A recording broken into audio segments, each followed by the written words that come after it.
Hello, everyone, and welcome back to another edition of the Tetracast. This is RPG Site's weekly podcast where we get the site staff together to talk about our favorite genre of video games. My name is Brian Vitale. Joining me, we've got the usual crew. We've got Josh Torres. What the spark? We've got Adam Vitale. Hello. James Galizio. You got to be snuffing kidding me. And Chow Min Woo. How's it going? So this is an episode that I think we've had circled on our calendar for a long while. And that, of course, is, without further ado, this episode is going to be a Xenoblade 3 focused edition of the Tetracast, potentially with a little bit of Digimon Survive sprinkled in. So if you are just now playing the game, we are going to be talking about the premise here. We're going to be talking about some of the features that we put up on the site. We're going to be talking about the game at length, as spoiler-free as we can. But if you want to be completely blind, just letting you know that there is no regard that we are going to be talking about the game here.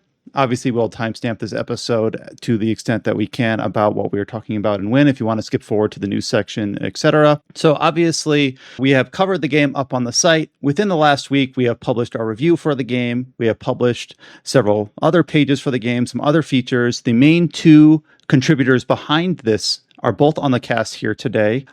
Josh Torres, our Tetracast veteran, has covered the game for us extensively and has written probably the most thorough review ever in the history of RPG site up onto our website for Xenoblade Chronicles 3. And then Adam Vitale has also been playing the game and has been encyclopedic about covering all the game's aspects in terms of its quests, its unique monsters, trying to figure out and complete the game. Let me put it this way. Adam, what is your in-game clock right now on Xenoblade 3? What's it at? Let me take a look. Do you literally have it on right now? 269 hours. Okay, so basically for this episode, that's not indicative of the length of the game. That's a lot of guide writing, idle time, tons of grinding. And yeah, so. Yeah. If you were like, I don't know if you had an hour count of how long Adam and I have been talking about this game throughout the month. Adam, when did you get your code? Because I feel like it was I think it was maybe 5 weeks ago. It was the end of June. Last weekend of June, I believe. That's crazy, man. And that's with a full-time job. I couldn't. Jeez. Well, I feel kind of I remember, but it doesn't seem like that long ago. I remember when we were lucky enough and, privileged enough to get two early copies for the game so that Josh could focus on covering the game from a review aspect and Adam could focus on covering the game from a guide aspect.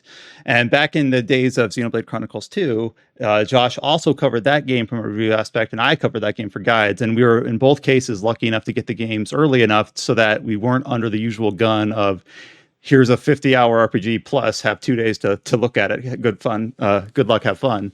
It's just to give credit where it's due. So, it wasn't just Adam and me. We also been talking a lot with Alex Seedhouse from Nintendo Insider, who did get an early copy for to review as well. And we exchanged, all three of us, back and forth a lot of info of trying to understand how do things unlock, where things are, what are certain triggers, and this is just we'll get into it, but this is a really big game, and it looks like it isn't from the offset, but once you start digging into it, it's holy crap, this feels just longer than 1 and 2. I think James just got to this point. Chapter 1 and 2 feel pretty, typical, in terms of length and pacing, and then chapter 3 is just opens up, now you have a lot of things you can go, a lot of things you can do, a lot of directions you can go.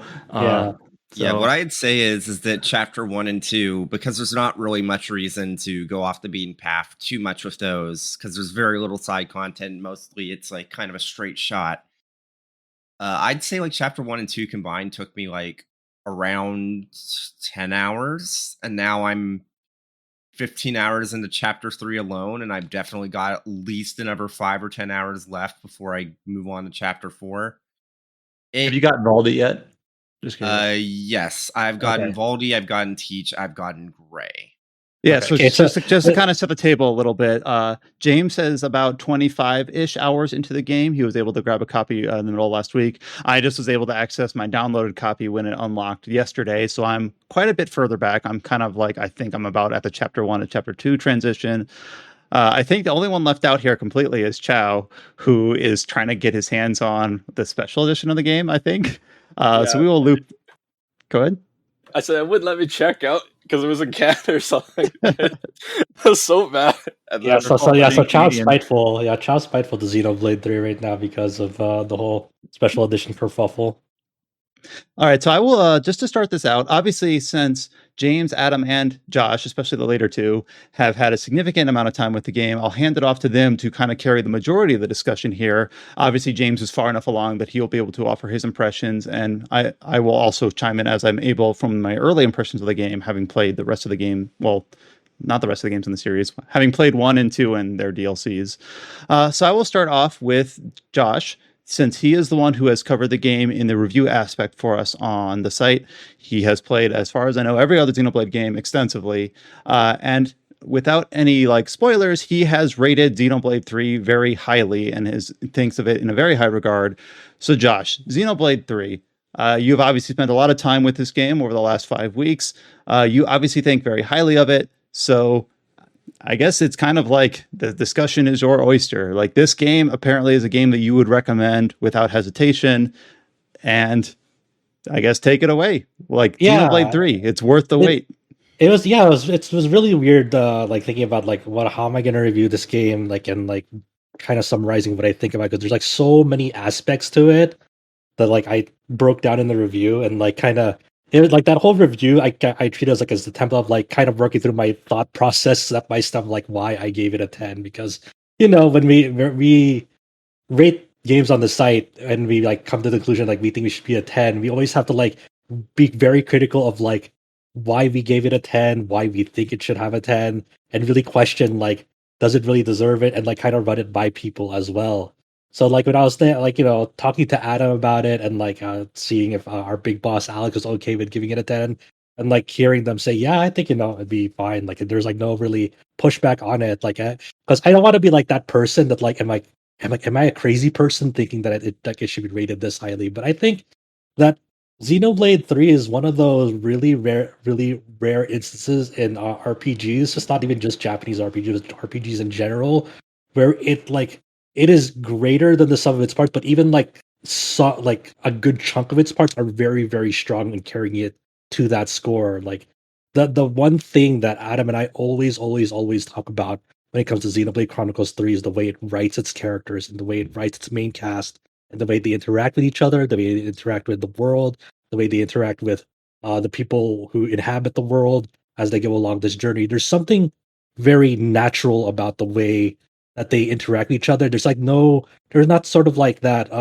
It was both like sure it was exhibited in 2 and to some extent, and like definitely like in 1 as well, where like you had like those over the top reactions that that we see in like anime shows and so forth, and that's totally fine for their premises. But like in the way that like Xenoblade 3 like presents its role in the premise, we went over this like during the preview of like how like there's these 2 nations at war, and then like the troops on both nations, and Kevis and Agnes only are clones and only have a 10-year lifespan.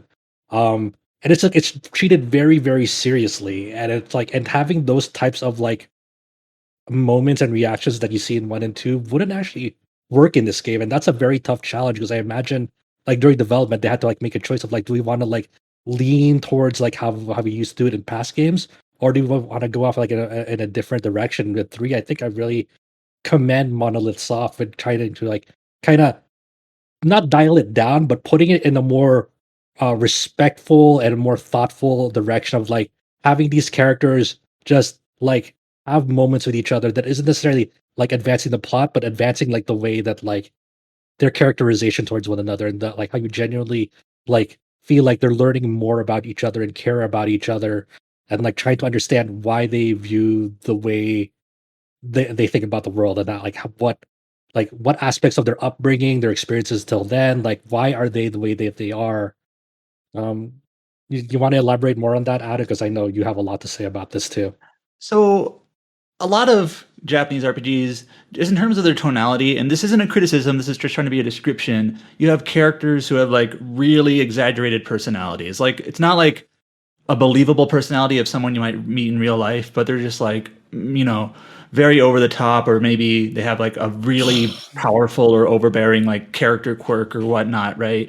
And Then when like you have a second character who has their own exaggerated personality, and then when you have like these two characters meet with each other, you have like these intersecting spheres of exaggerated personalities that can sometimes lead to like fun, goofy moments, or sometimes just entertaining to have like these two characters meet, interact, or whatnot. But that sort of tone just wouldn't really work with Xenoblade 3, just on the theming, on the premise of the game and whatnot. So like the character interactions in 3 are a bit more down to earth. They're a bit more natural and a bit more like realistic, I think, because they're not so exaggerated.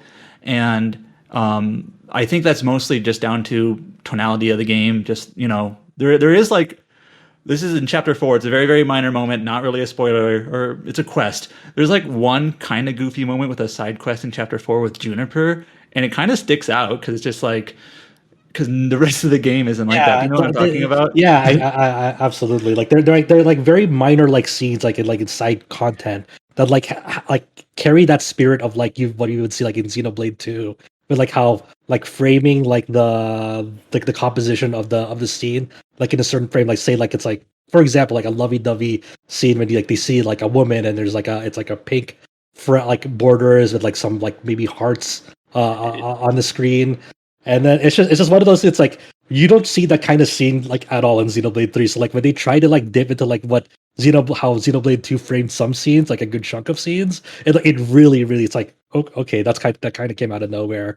And like it's not like it's necessarily like awful. It's just like it just kind of like blindsides you of like, oh, okay, I guess that happened. Well, when you guys were discussing the character interaction being kind of like one of the focuses and forefronts of Xenoblade 3, I was kind of thinking like, well, what was at the forefront of Xenoblades 1 and 2?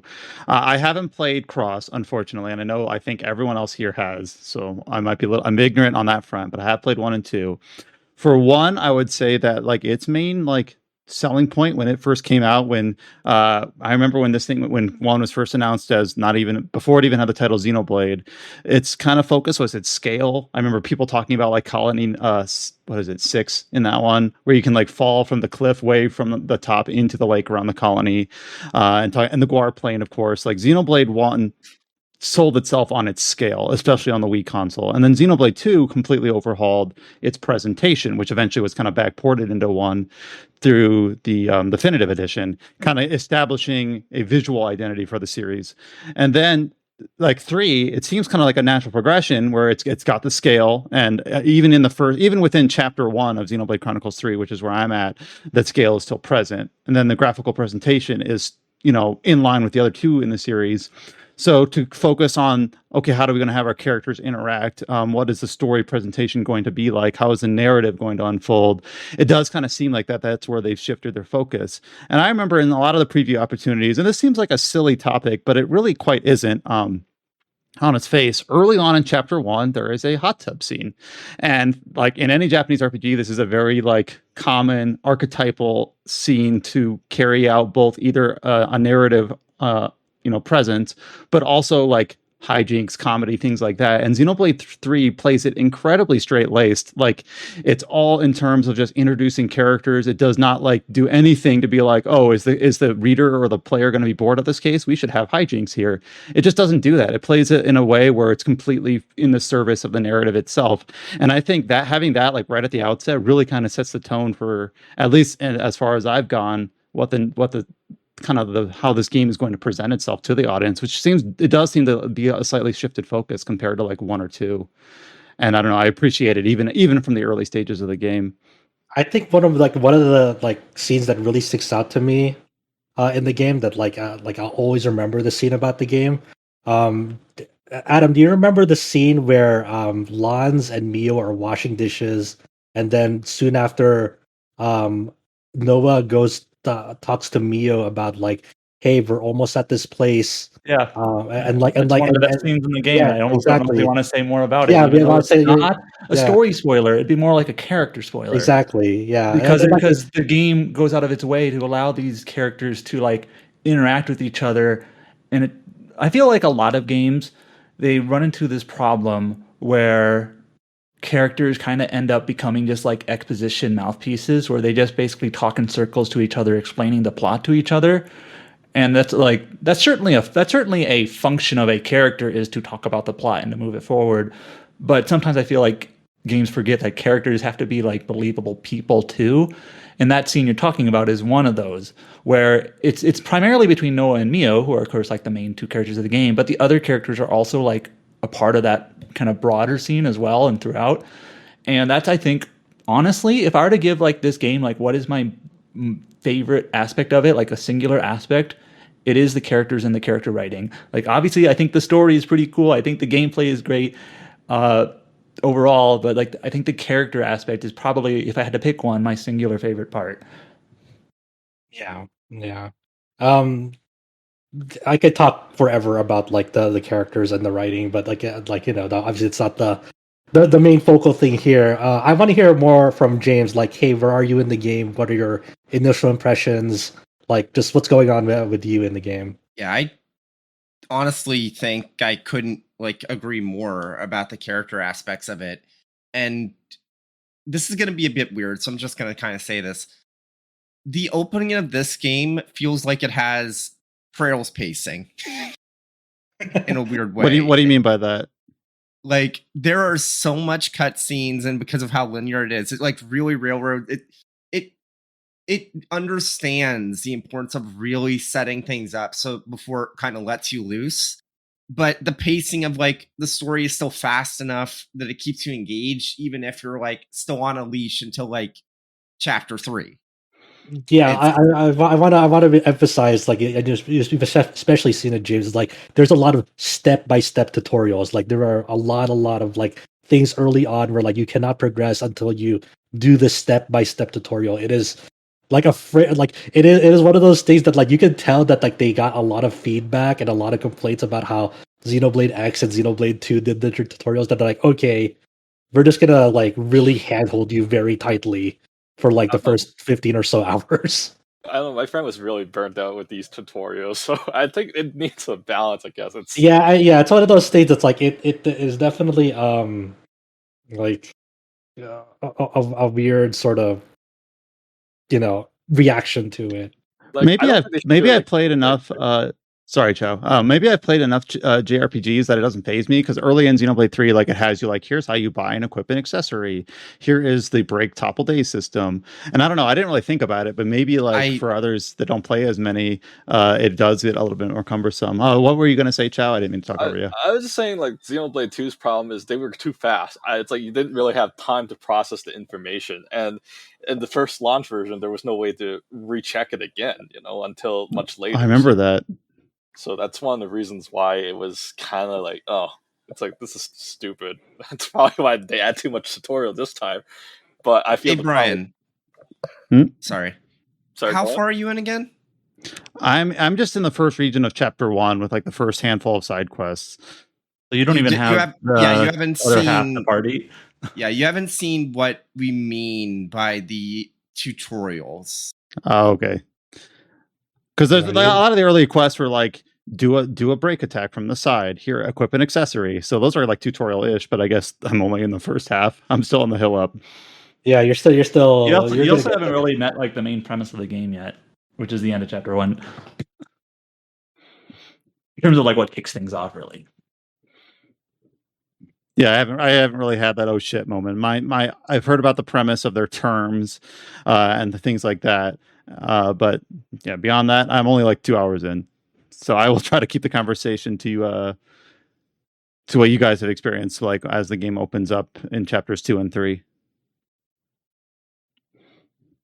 How do you feel so obviously one of the main points that they talked about in the previews of this game that is different from the other games is how the cast interacts in like on the overfield with the battles with the entire cast playing part at the same time, where the UI seems crowded, the feel seems like it's very like lots of participants on screen at the same time, and obviously based on your impressions and a general level, it seems like it all works out all right. I don't know if you just wanted to elaborate on that, because that is one of the like gameplay tweaks that is different from this game compared to the others in the series.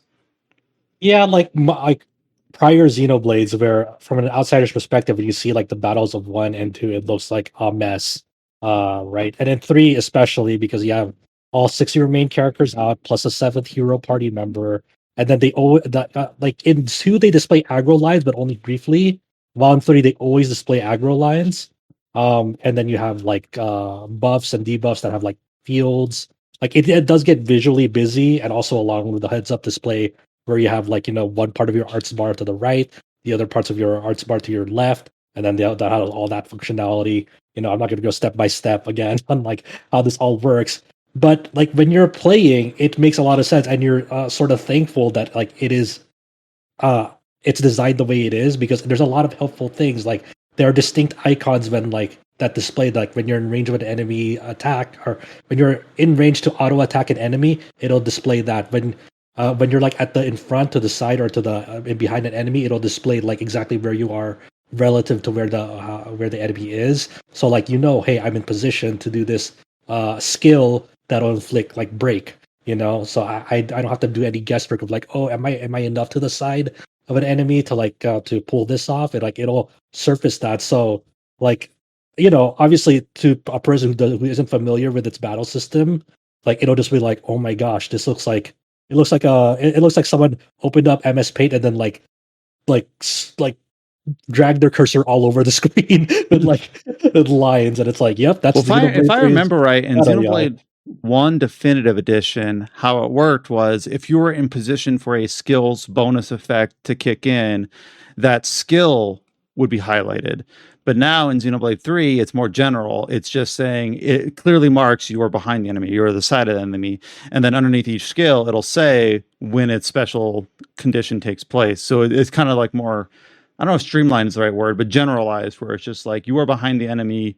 Here are the skills you have equipped that will have a bonus if you're behind the enemy, or things like that. And I remember in Xenoblade Chronicles 2, when I was writing the combat guide for that, it's like, man, there's a ton of UI elements here, but just like in 3, once you understand how all the components fit together, you're appreciative for everything on screen, because it all does make sense, even though it's a bit overwhelming at first. Yeah, and I think I was reading the Silicon Era review, and this is one of those things that's just like true, but it kind of depends on how you look at it. Well, I don't know how to put this, but they basically said that Xenoblade 3, they were pretty positive on it, but it doesn't do a whole lot to sell itself to people who aren't like big with JRPGs already. Like basically what they were saying was there's kind of a big barrier to like playing this game like to a broader audience, because of all the mechanics and all the tutorials and all the just all the density to the systems that are pretty unique to, especially to Xenoblade. And like that's true. I don't think that necessarily like should affect your score of it or whatever, because obviously people who play Xenoblade kind of know what they're getting into with that sort of with how like the mechanics are doled out and how the tutorial that is pretty much it. That's interesting, because that's like pretty much like when they hear that say like I need a citation needed, because I know a lot of people who picked up Xenoblade 2 as their first JRPG and they loved it.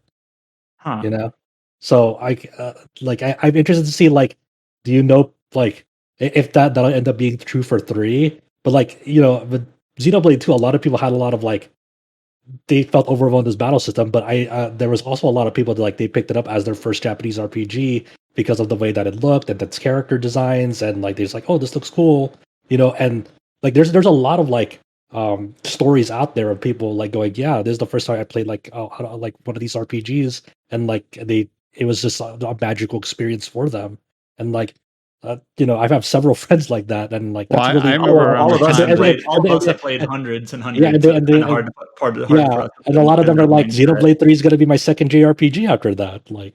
I remember when the Definitive Edition was coming out, there was a ton of conversation about people who skipped the first game because it was like an unknown quantity on the Wii initially. Didn't have as an appealing of a generally appealing art style, and so a lot of people who played 2 then decided to revisit 3, Definitive Edition, because their experience with 2 was so profound. And I think, as far as my experience with Xenoblade 3, as limited as it is, seems like that's the gateway, whether you were on board with the series with 2 or coming on with 3.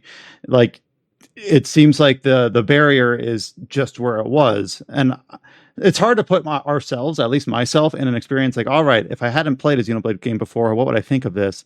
And I just think the the cooldown based auto attack like combat system fundamentals might take a bit of getting used to.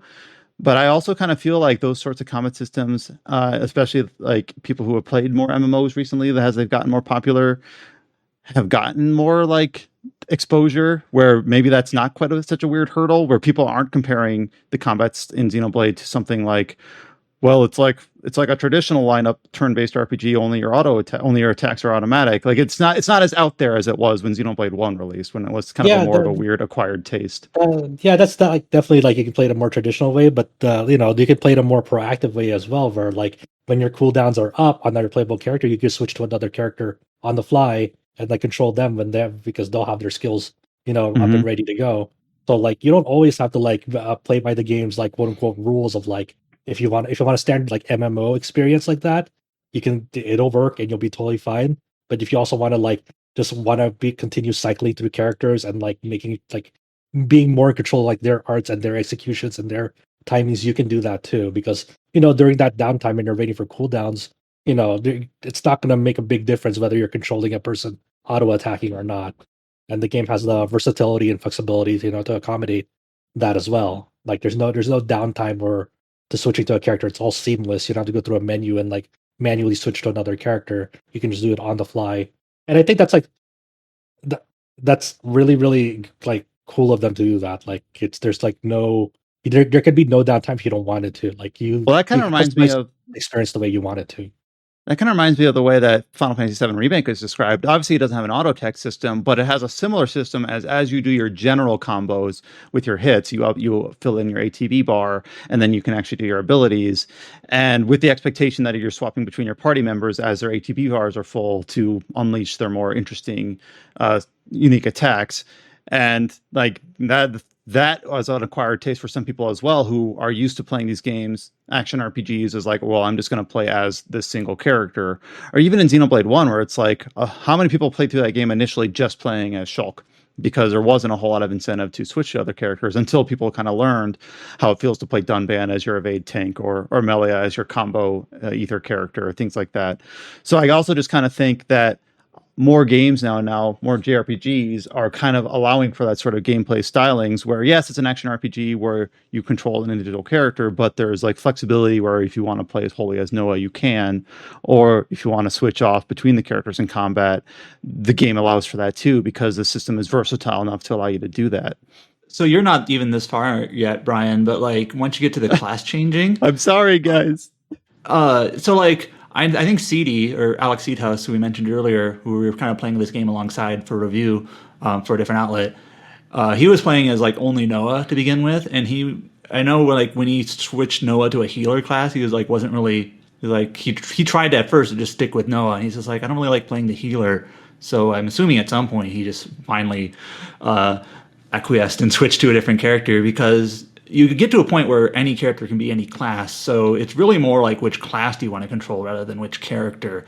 I kind of like playing as the defenders because I kind of liked having my own control over having the aggro and having the enemies attacking me and me kind of like kiting their attacks away from everyone else or towards everyone else, depending on with how the tank worked. But that's the thing is you'll be switching which character you're controlling a lot based on what their classes happen to be, which of course throughout the game you're going to be switching them up all the time. So I think it'd be pretty weird if you only played as Noah while you switched the classes, but you could do it if you wanted. Yeah, I mean like that's the thing I mentioned in a review where like people will come at a crossroads of like what they value more, because like if they like playing a certain character, that certain character, like Noah for example, will be cycling through attacker, tank, and healer because you see like you want him to like learn more like classes to like get more like transferable master arts for certain setups. Or if you want to like main a role, if you want to like main like a tank or an attacker, you'll constantly be switching through characters because they'll be like just at a time where like, hey, I'm learning this class now. And there's no really downsides of like picking one. It's not like Xenoblade 1 where like you're missing a lot when you're not controlling Shulk because you're not doing Monado arts. You don't have kind of manual control over like exactly which Monado art is coming out. While in this game, there's really no downside of like playing whoever you want because of the class system, and there's no downsides of like certain people like equipping a class. It's not like Senna, for example, always has to be like an attacker role. She can be a tank or an effective healer, because like the only thing that will be different between them is how fast they level up those classes. But that's it. Like other than that, when they rank them up, when they level them up, they'll be just as effective when you equip them with like gems and accessories and skills. Like it's no big deal.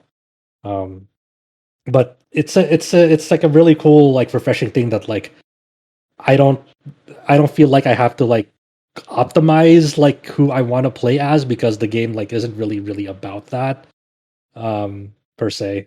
And as for me, like when it came to like roles, like I was mainly doing attackers, but for some tougher content, like if I wanted to like go explore like a certain region that had like enemies that are like several levels higher, like I would like take over tank role, because like the AI in this game is generally pretty good about getting to their positions and firing off skills that'll inflict like break topple type deals. So I never had. I hope my memory isn't playing tricks on me, but like early in the game, Noah can break and Lance can topple, and it feels like every single time I break, Lance topples, which it feels like is a big cry from Xenoblade 1, where it's like, please topple him, please, come on, do it. They're pretty. I don't know. They're pretty good about it. Yeah, they're willing to wait on you to do that. But yeah, I guess since we're mentioning the class system right now, that's a whole can of worms that really separates Xenoblade 3 from past Xenoblade games. Because like everyone calls it like their default class, and then once you get to chapter 2, you'll start learning about, oh, you can go switch to other classes, and as you're like leveling up other classes, they'll start getting these things called master arts that I mentioned earlier, and those are like the skills that you can take over to other classes when they switch over. And then like your whole class selection just gets more and more over time once the hero system comes into play, and these are like characters you meet along your journey, where they join you, and you can switch into their classes. Like at first, only one of your characters can switch into them, but as you fight alongside the hero and or like the character who is wearing like their class, the other characters will gradually unlock their class for them to use.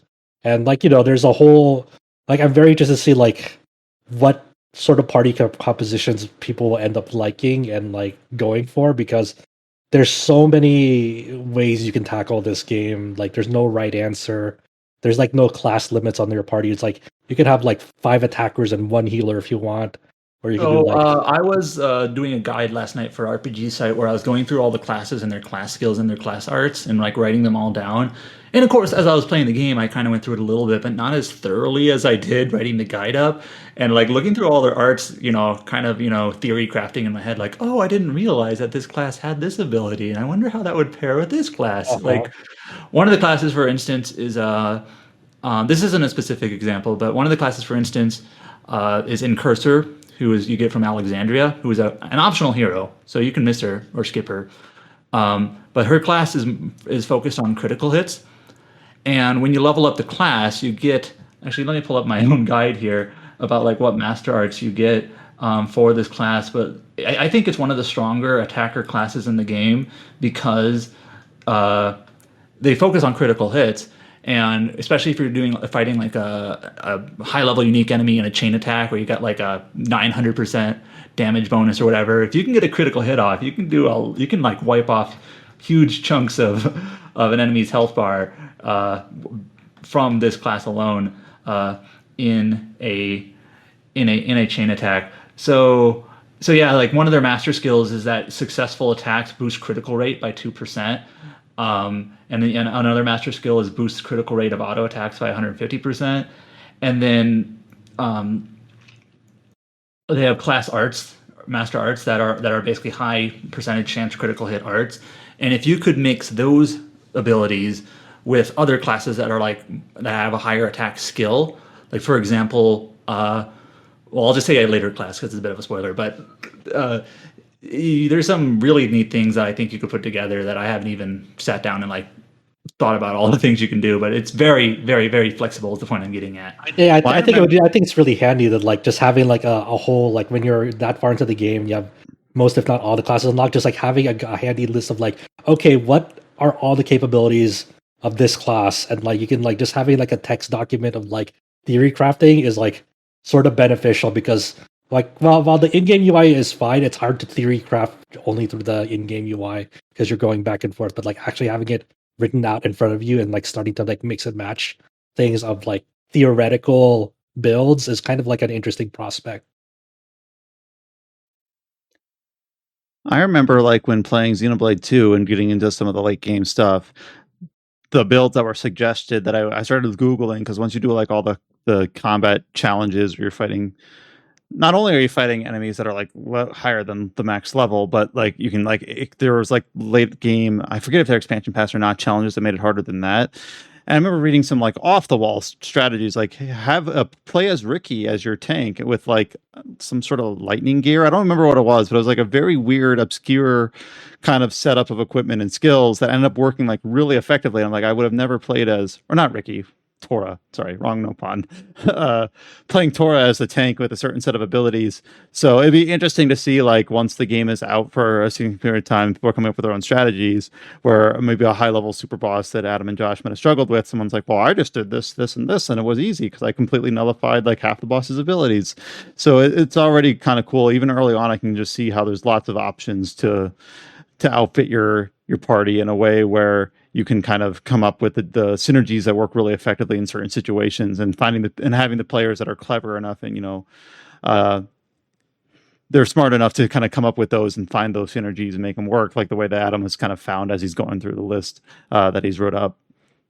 Yeah, and like there's like Xenoblade 3 is also like not completely like new territory, right? It's built on the backs of 1 and 2, so, and even Xenoblade X. So there's like a lot of systems in that game that were like in those previous games, but like tweaked in a way to like not make them frustrating anymore. Like this game has like gem crafting from 1, for example, except you don't have to worry about managing the temperature or character affinities to like get like a desired gem. This one's just much more straightforward of like, hey, bring me these mats and we'll give you a gem.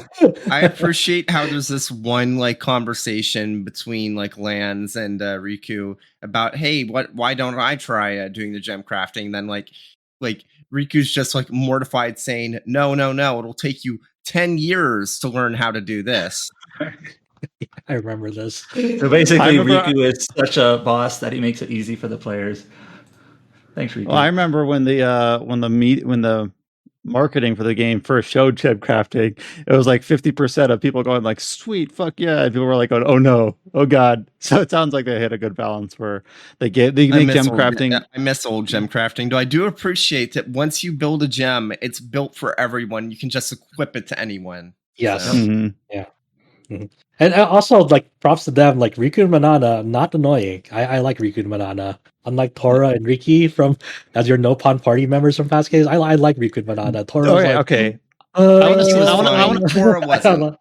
want to see how good your guys' memory are compared to mine, because my memory sucks.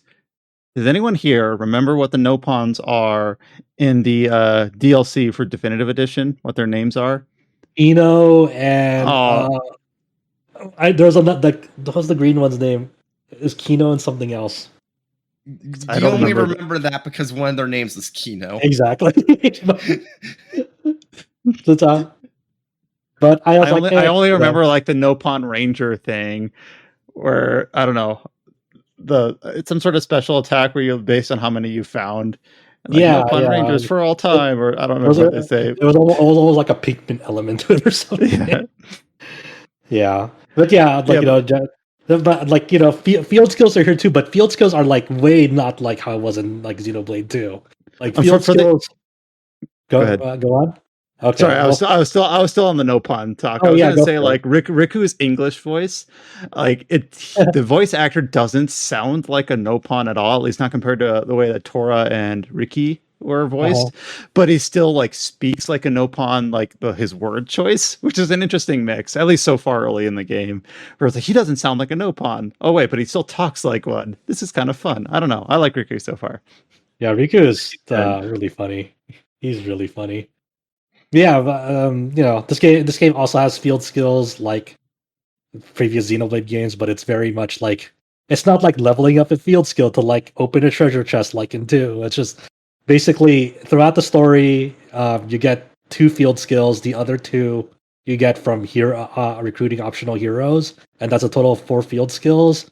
That's all. Those are the only field skills. You don't have to level them up. You don't have to do anything with them. Once you have them, they're there, and it's like there's just so many like things about 3 that's like, okay, we were experimenting with stuff in like previous games, and like we've come to the conclusion that like this game will just have so many systems, but we won't like make any of them like get in your way, which I appreciate, because it's such a weird fine balance to like to create. Like the only downfall for this game, besides visual fidelity, because this game is, I don't know how you feel about it, James and Brian, but like this game is like just aliased out the ass. Like this game's Also, like visual quality is a bit of a mess. I don't want to say too much more about my thoughts on the performance and the resolution. I think I'm glad that it's not over sharpened to hell like Xenoblade 2 was. I prefer this. But especially once you get your full party and you have a hero with you and you're fighting a bunch of enemies, not only does the resolution dip, but depending on the location, the frame rate can drop, which can be really annoying if you're trying to cancel arts. It's like, oof. Yeah. I haven't encountered anything quite as bad as Gourmot in Xenoblade 2. I remember Gourmot in Xenoblade 2 just do auto foliage. I think they eventually never get that bad. It's playable. It's just like it gets to the point where it's like I see people online saying, "Oh, the performance is like miles better than Xenoblade 2." There's nothing like that, and it's like I understand. This isn't something you really start noticing until like 15, 20 hours in. But man, I've been mostly playing in portable, which if I remember right, for Xenoblade 2 was preferable for performance, just because your resolution was scaled lower. So I don't know if it's better or worse if you're portable or docked in this game. It's one of those things though, like for me, I've kind of like resigned myself to it. Like, yeah, it's a Xenoblade game on a slightly underpowered console. Like it is what it is. No point like dwelling on it as much as it can be frustrating at times when the dynamic resolution dips down. It's something that I notice, but I don't really factor into like my enjoyment. It's one of those things that's like it's the cost of being in a Switch, right? You can't really dock the game for being on the Switch. It's just like that's the hardware that they were given with. That's the hardware limitations. You can tell that they really stretched out the power of the Tegra 3 with this game, which is that's not on them. That's the price you pay for being owned by Nintendo. But I think the only really thing that really irked me about this game is like the way in which you get quests, especially later on. I was going to ask about quests because I remember like Xenoblade 1 is kind of notorious for having quests littered all over the place, and most of them are fetchy and don't even resolve in a lot of interesting stuff going on. You just kind of do them if you're a completionist. Xenoblade 2, the quest design is a little better, and the fact that it was almost all the quests are designed around like empowering up your different your blades was a fun aspect to them. So I was curious how you and Adam, and I guess James as well, felt about how quests are incorporated in 3. I've only done the early enough quests where they're almost still tutorial in nature for me, so I can't really comment on them further.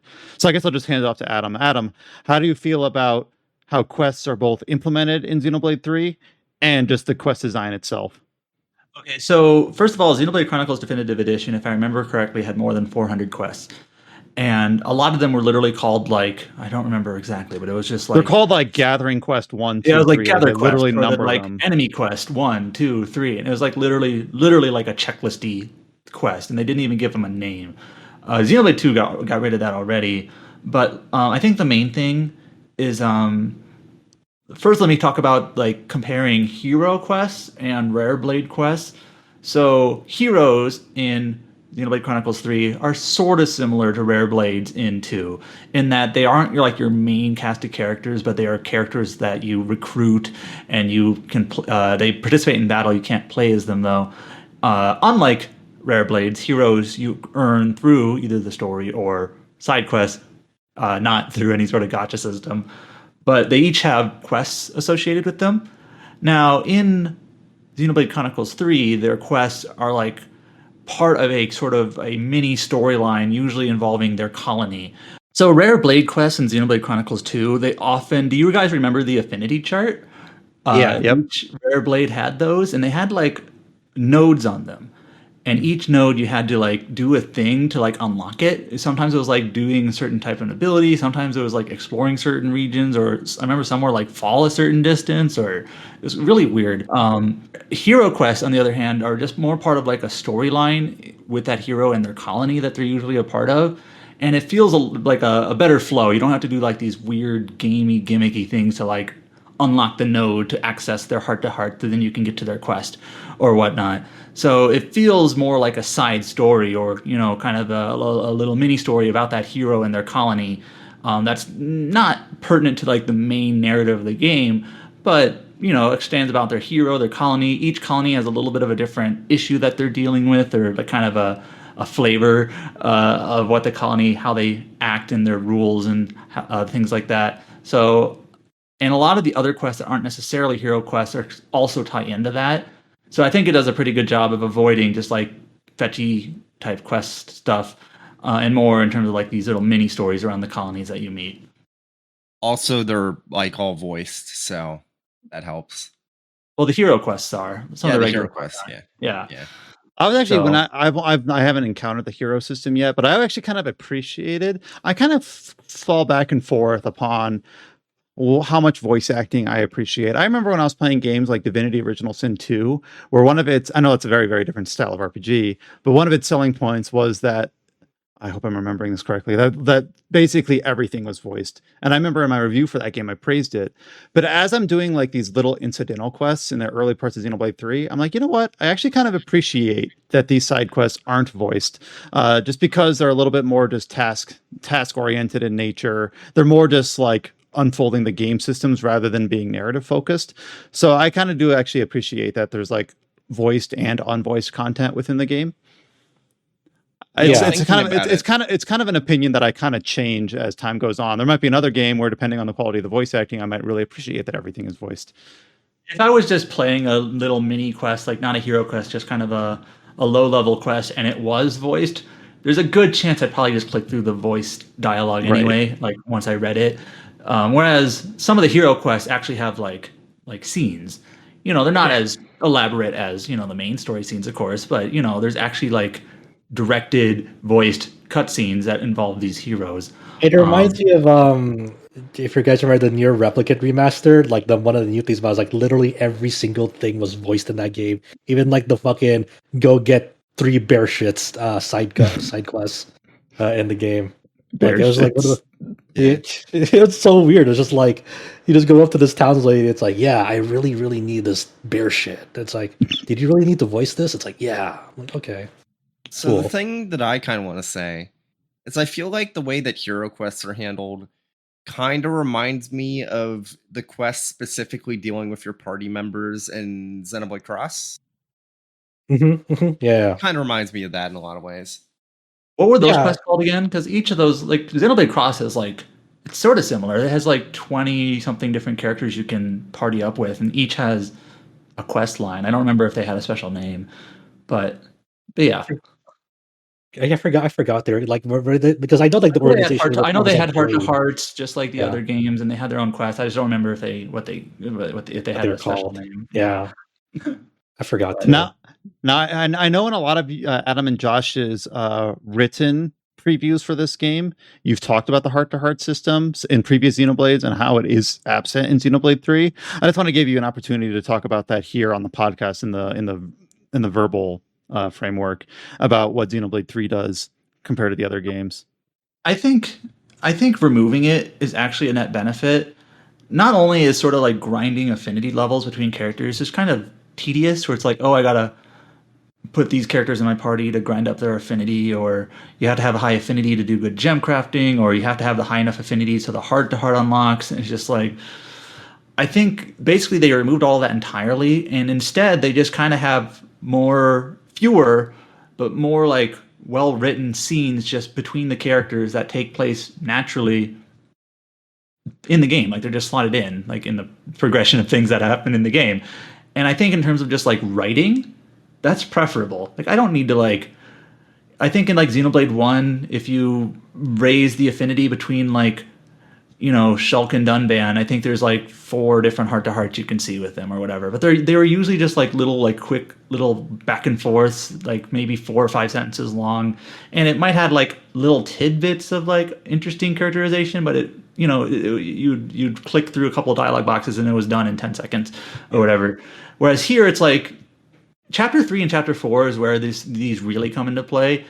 Is there will literally just be a scene between like chapter 4. I actually like this scene a lot between Uni and Mio. They just talk to each other for about 2 minutes.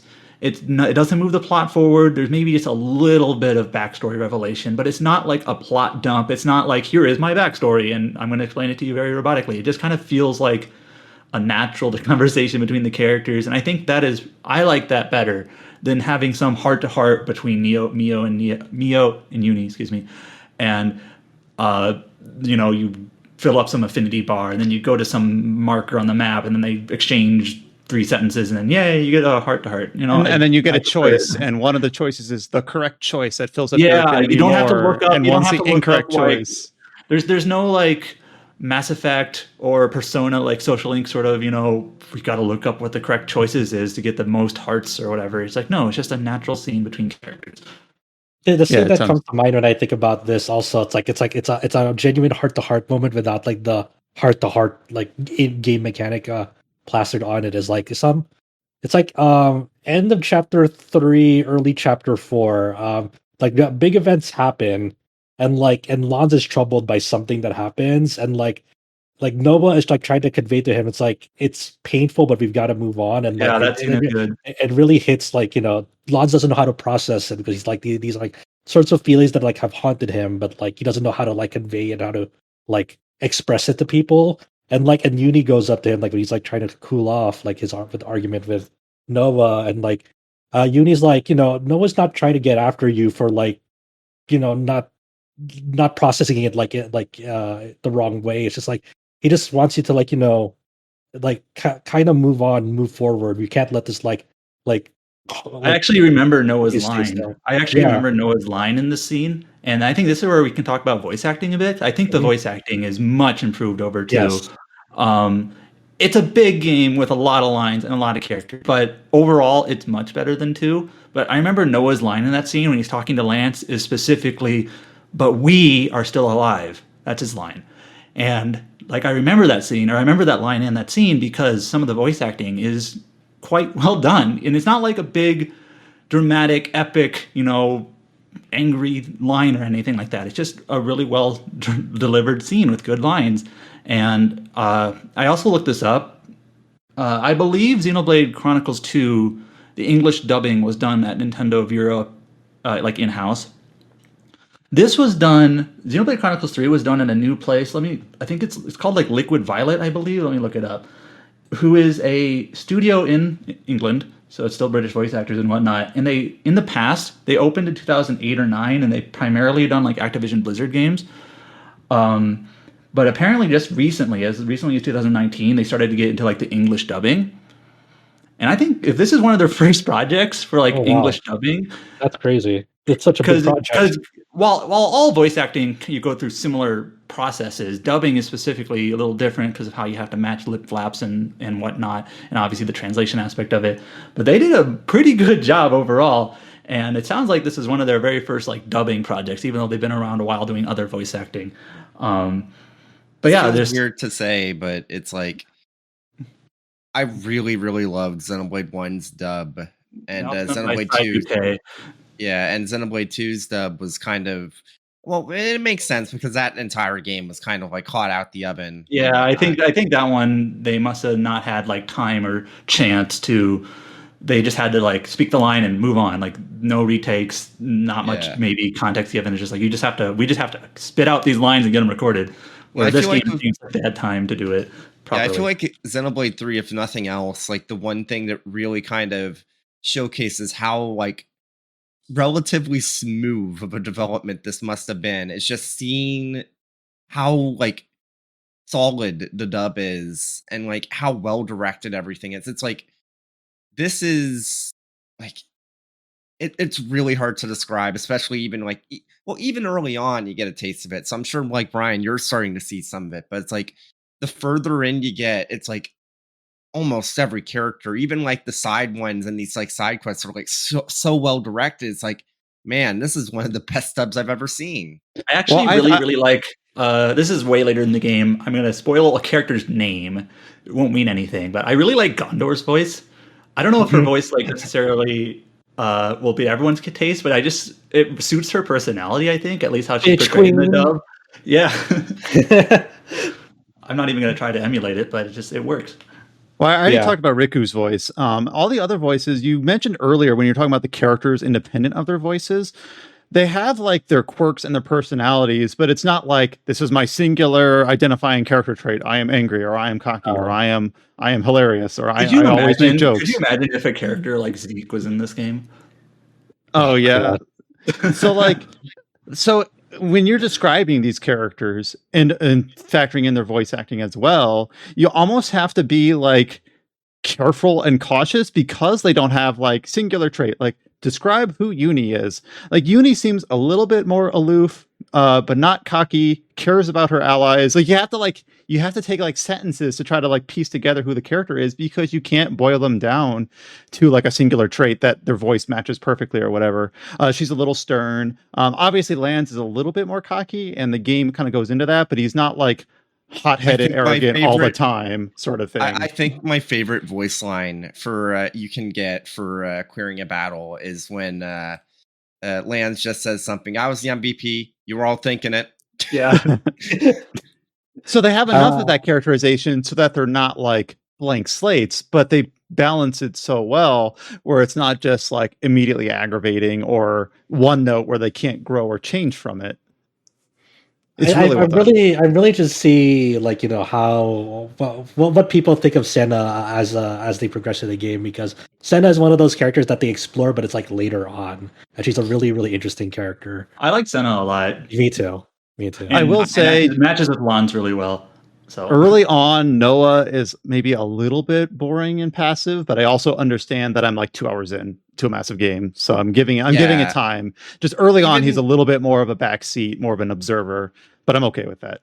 Even now, like I actually really like how with him, it's like it's not that he has no personality, but he's very like comfortable, just like observing the party and observing stuff from the sidelines, and like the game even understands that like that part of his character is that observance. So like you'll get points where Tyon will pipe in about something, and very specifically he like calls on Noah. It's like, what do you think? Because like even early on they have that understanding where it's like, okay, yeah.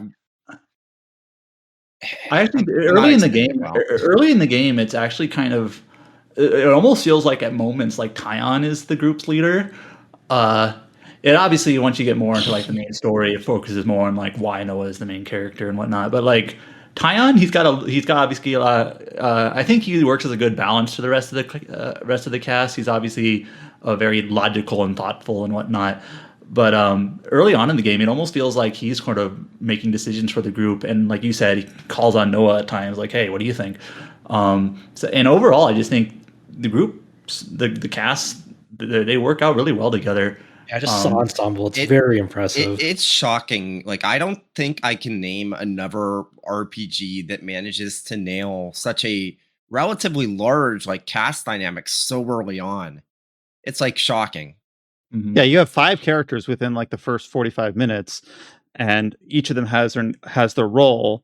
And yeah, in the game, you talked earlier, James, about how chapters 1 and 2 are a bit more railroaded, but it's not to an extent where you feel inconvenienced.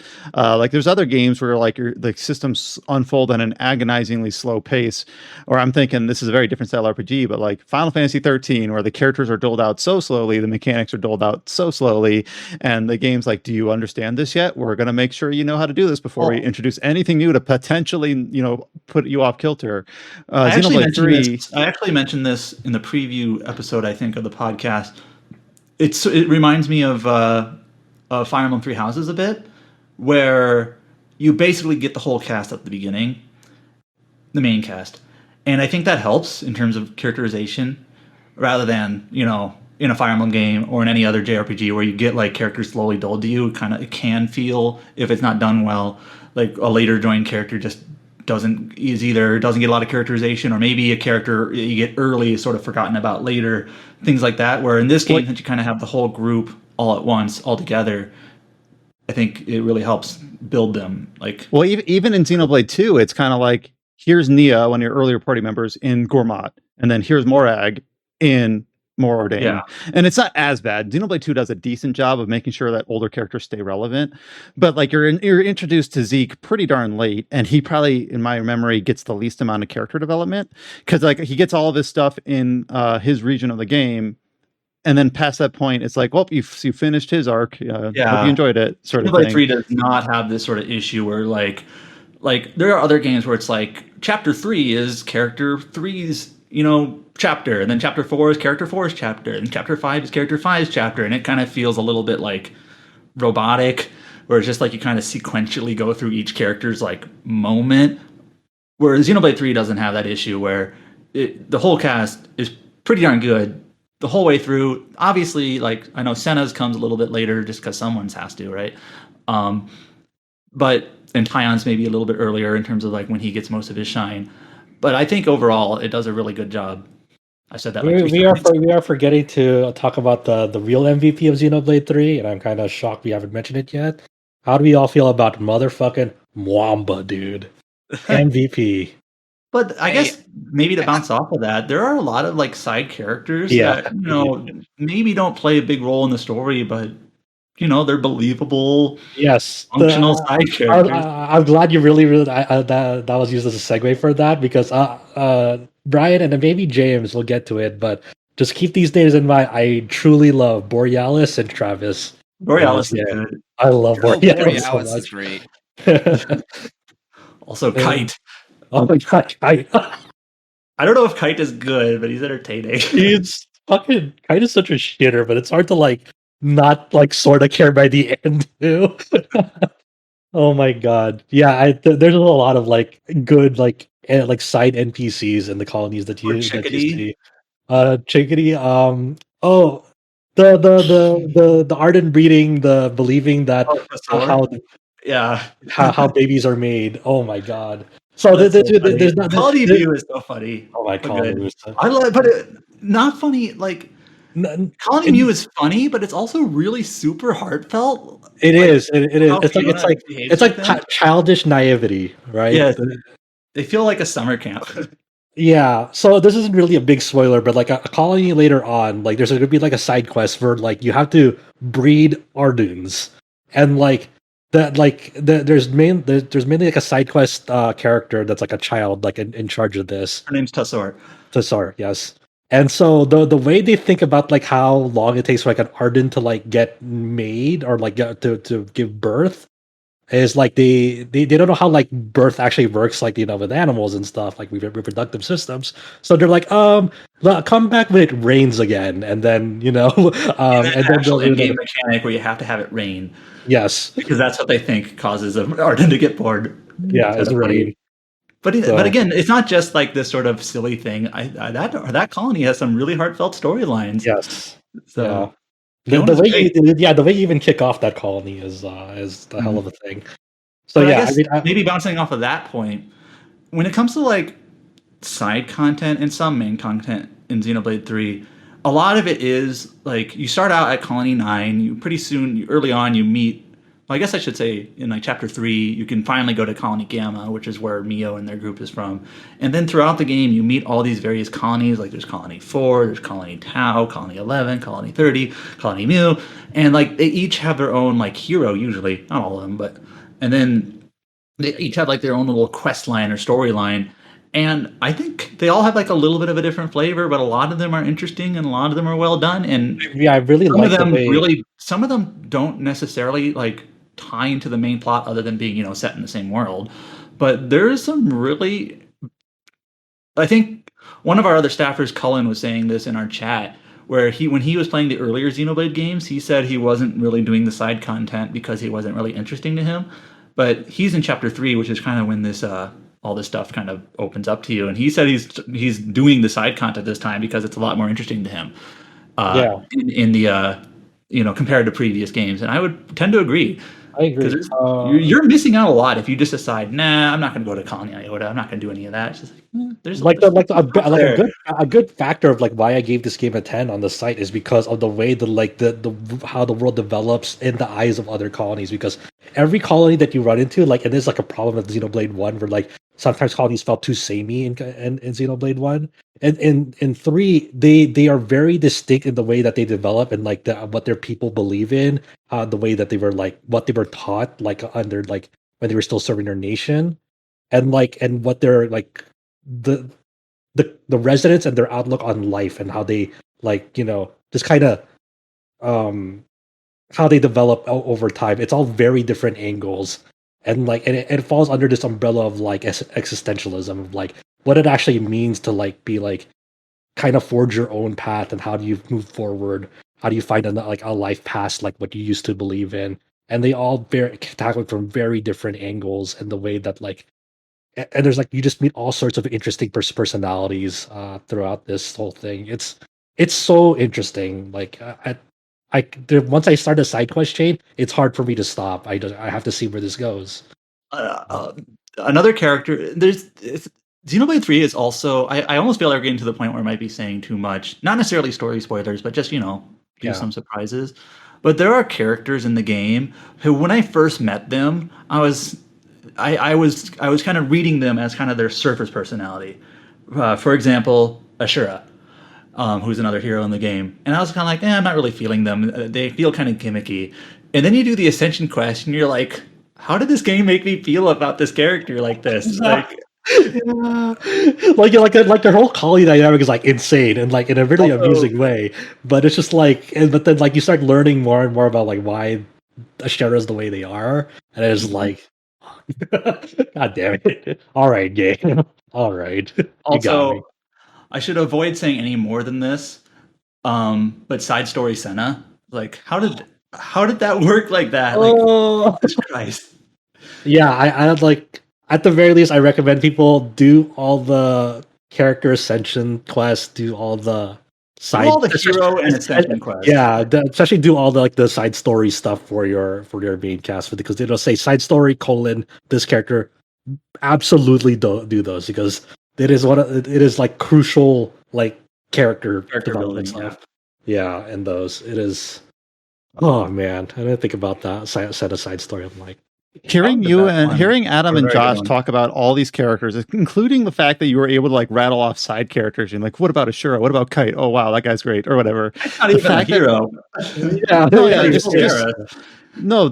fact that you guys and mine and James's early impressions so far have spoken pretty glowingly about how this game's narrative presents itself, how its characters work, how its theming works, and despite all of that, the game also, at least from my perspective, it starts out with a semi-lengthy cutscene, but it opens up and lets you play relatively quickly. Usually there's kind of like a give and take there where it's like, yeah, it's narrative focused, but the game sometimes doesn't shut up often enough and just lets you play.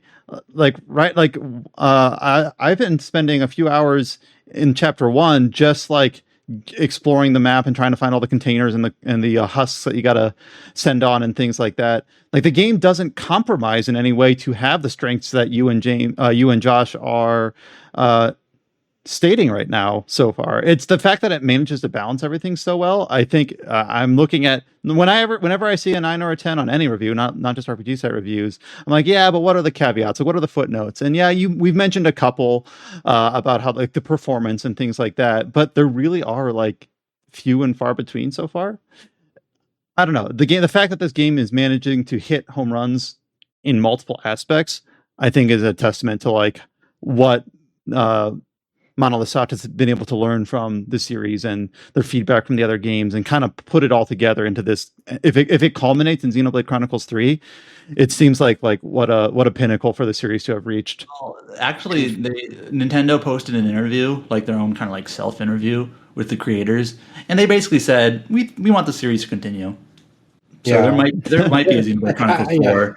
Or X2, who knows? Across 2. Yeah. But yeah, I Xenoblade mean, like, Cross Definitive Edition. it's interesting because like when Adam and I were playing this very early on, like before we could talk about it, like him and I were like, are they gonna make another Xenoblade game after this? Because this feels like, and stated very early in my review, it's like this game really does feel like the ultimate game that like the Monolith Soft was striving towards, like because it really clearly like takes a lot of lessons from all the Xenoblade games they've done before, and like it like they found a way to like really make it come together in a way that like it feels like it shouldn't, but it does, because there's so many little parts about this game, and like it almost feels like a Jenga tower of like if you messed up any part of this game in a certain manner, it feels like it would all come tumbling apart.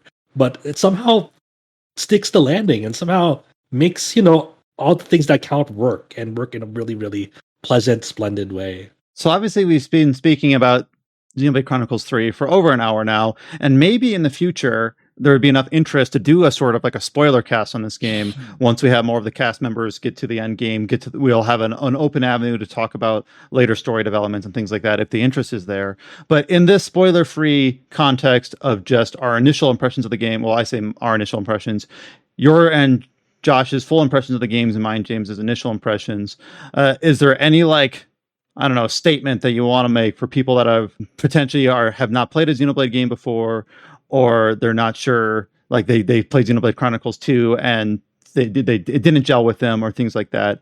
I don't know, what going forward from here, what is your main takeaway from what Xenoblade 3 has accomplished? I would say like in terms of like story and characters and tone, it's a happy medium between 1 and 2. In terms of like gameplay, I think it's easily the least frustrating. Like 1 at moments may not be that fun to play. Like maybe Shulk's the only fun character to play as, or Melia. And then there's moments late in the game where it kind of gets really more tedious. Like I know like some of the Mechonis areas kind of get annoying. There's all that spike damage stuff. Remember that? Is that what it's called? Spike? Yeah, Spike. You topple spikes and things like that. Yeah, and like this game doesn't have any. I think there's like one of the character skills does like a spike effect, but it's that's about it.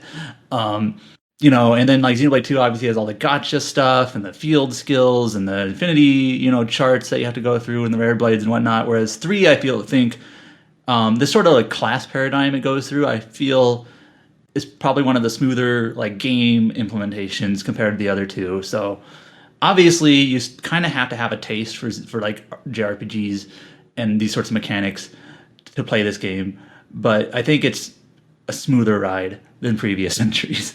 So, yeah, I would say to people who never played like a Xenoblade game before, I think it's still perfectly fine if you just want to, get to know these characters and get to know the world they inhabit.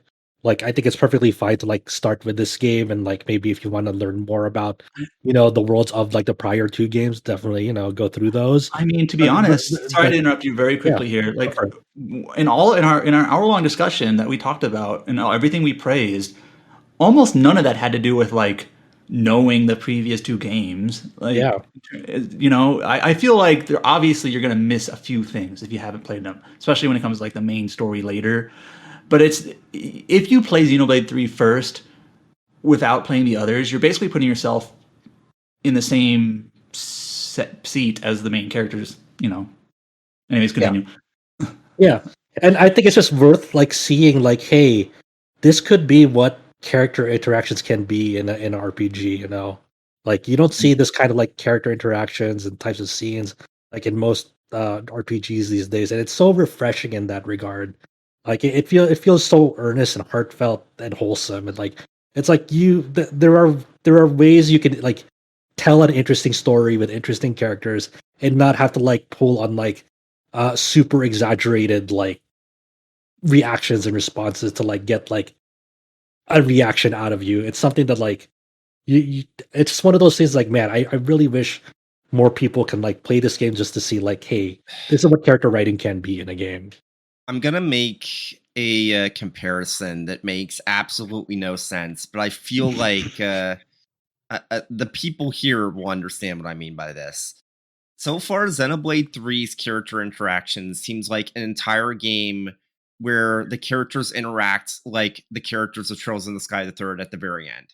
Yeah, okay, I can see it. Yeah. So for those that haven't played that, like Trails in the Sky the Third obviously incorporates a lot of characters at that point. You've been playing through a whole trilogy, some of them as protagonists for several games, some as protagonists for just one game. So having not finished or even gotten very far in Xenoblade 3, but having played the Trails in the Sky trilogy, like the fact that Xenoblade 3 ostensibly can get to that level of character interaction in a single title is like I'm not surprised based on what I've seen so far and based on the way that Adam and Josh and now James have described. Yeah, and then like I've I'm not gonna get into it, but it is related to one of our news pieces as well. But yeah, the soundtrack to this game it's very different in the direction it takes from But one it's and two.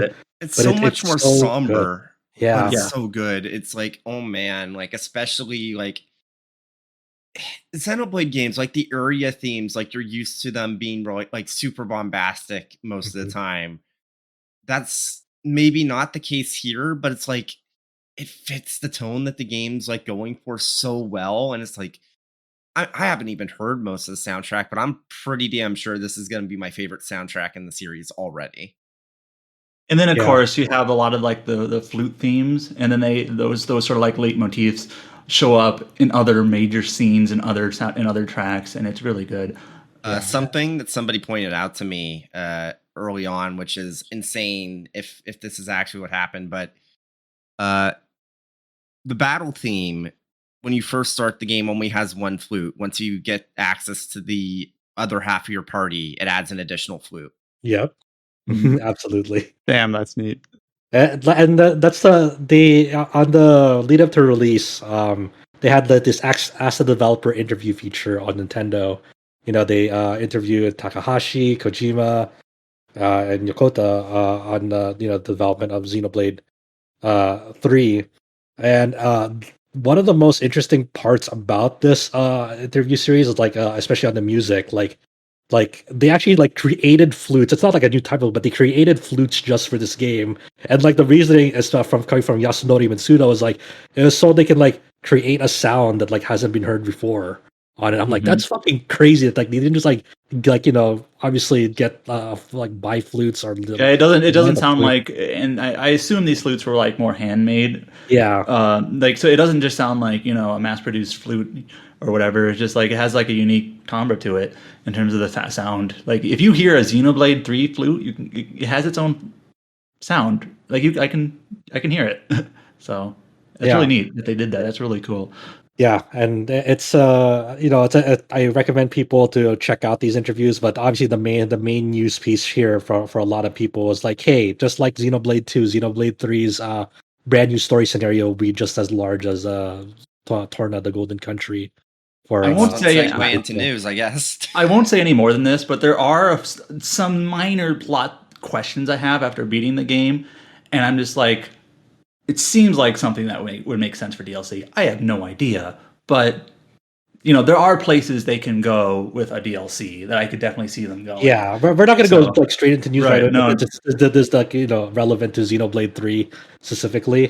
So we Yeah. have to go Mhm. retread ground. But yeah, like I think me and you, Adam, have very similar wavelengths on like where they're going to take the story DLC and like what topics and Mhm. characters they can explore, and that's going to be really Mhm. interesting to see because like you remember in Torn to the Golden Country they added like a new like flavor to the battle system with the whole swapping back and forth. Like I actually like that more than the main battle system, too, to be honest. yeah, so I'm interested to see like what sort of like twist they're gonna do to the battle system and the gameplay with the new story stuff. And hopefully even though I would exhaust it anyway, hopefully like you have to do all these little mini side quests to complete the story. Yeah, Nah.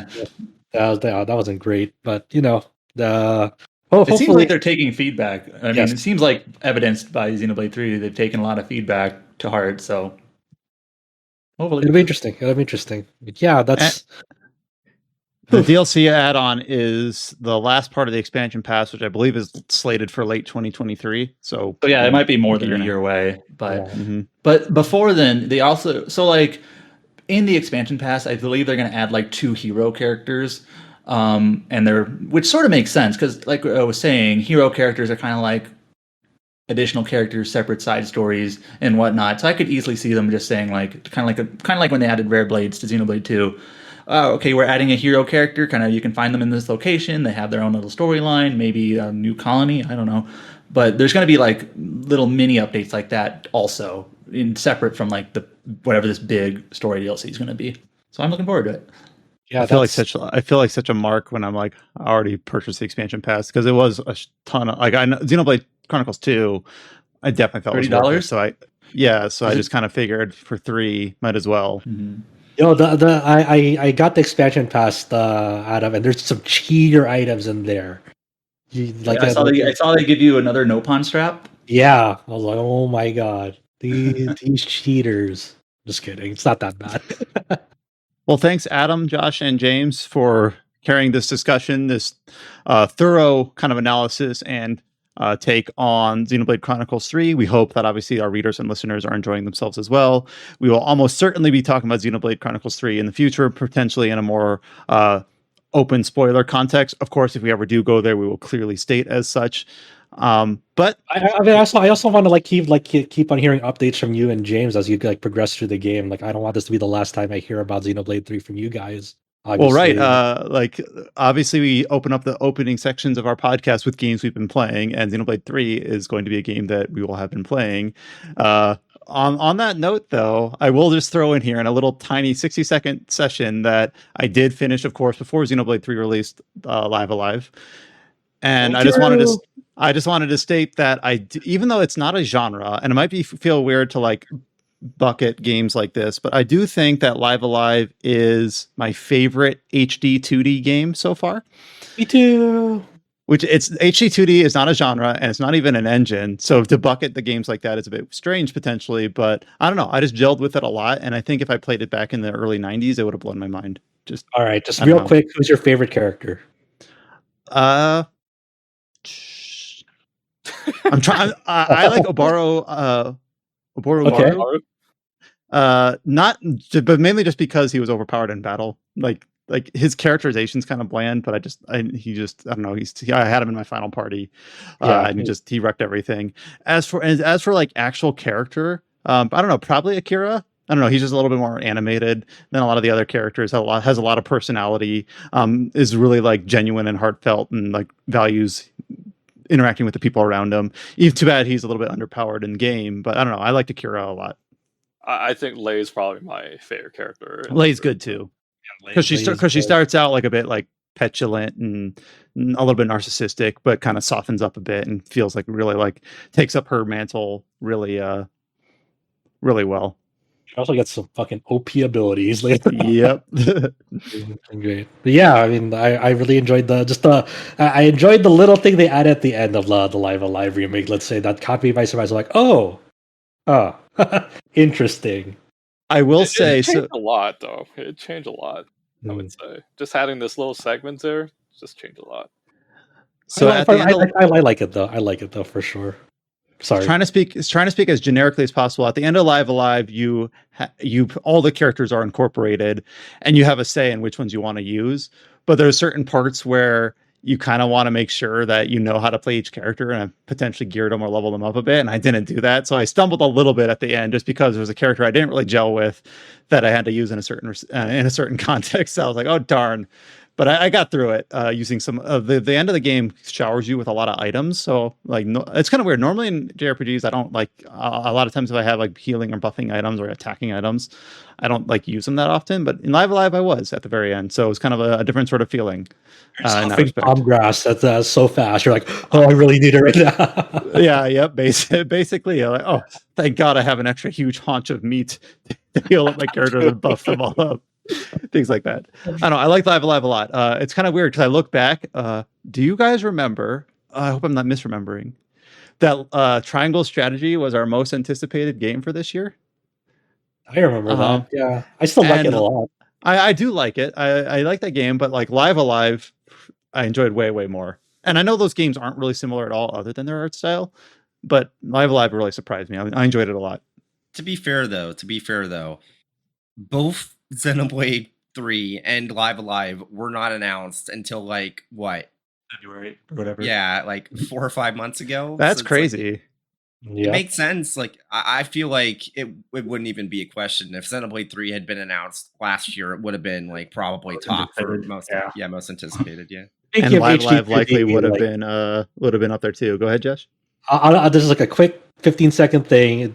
Speaking of HD2D, the Octopath Champions of the Continent mobile game came out this week. I'm Mhm. slowly going through it. I'll talk about it in another Who's the best podcast. character? What's that? Who's the best character?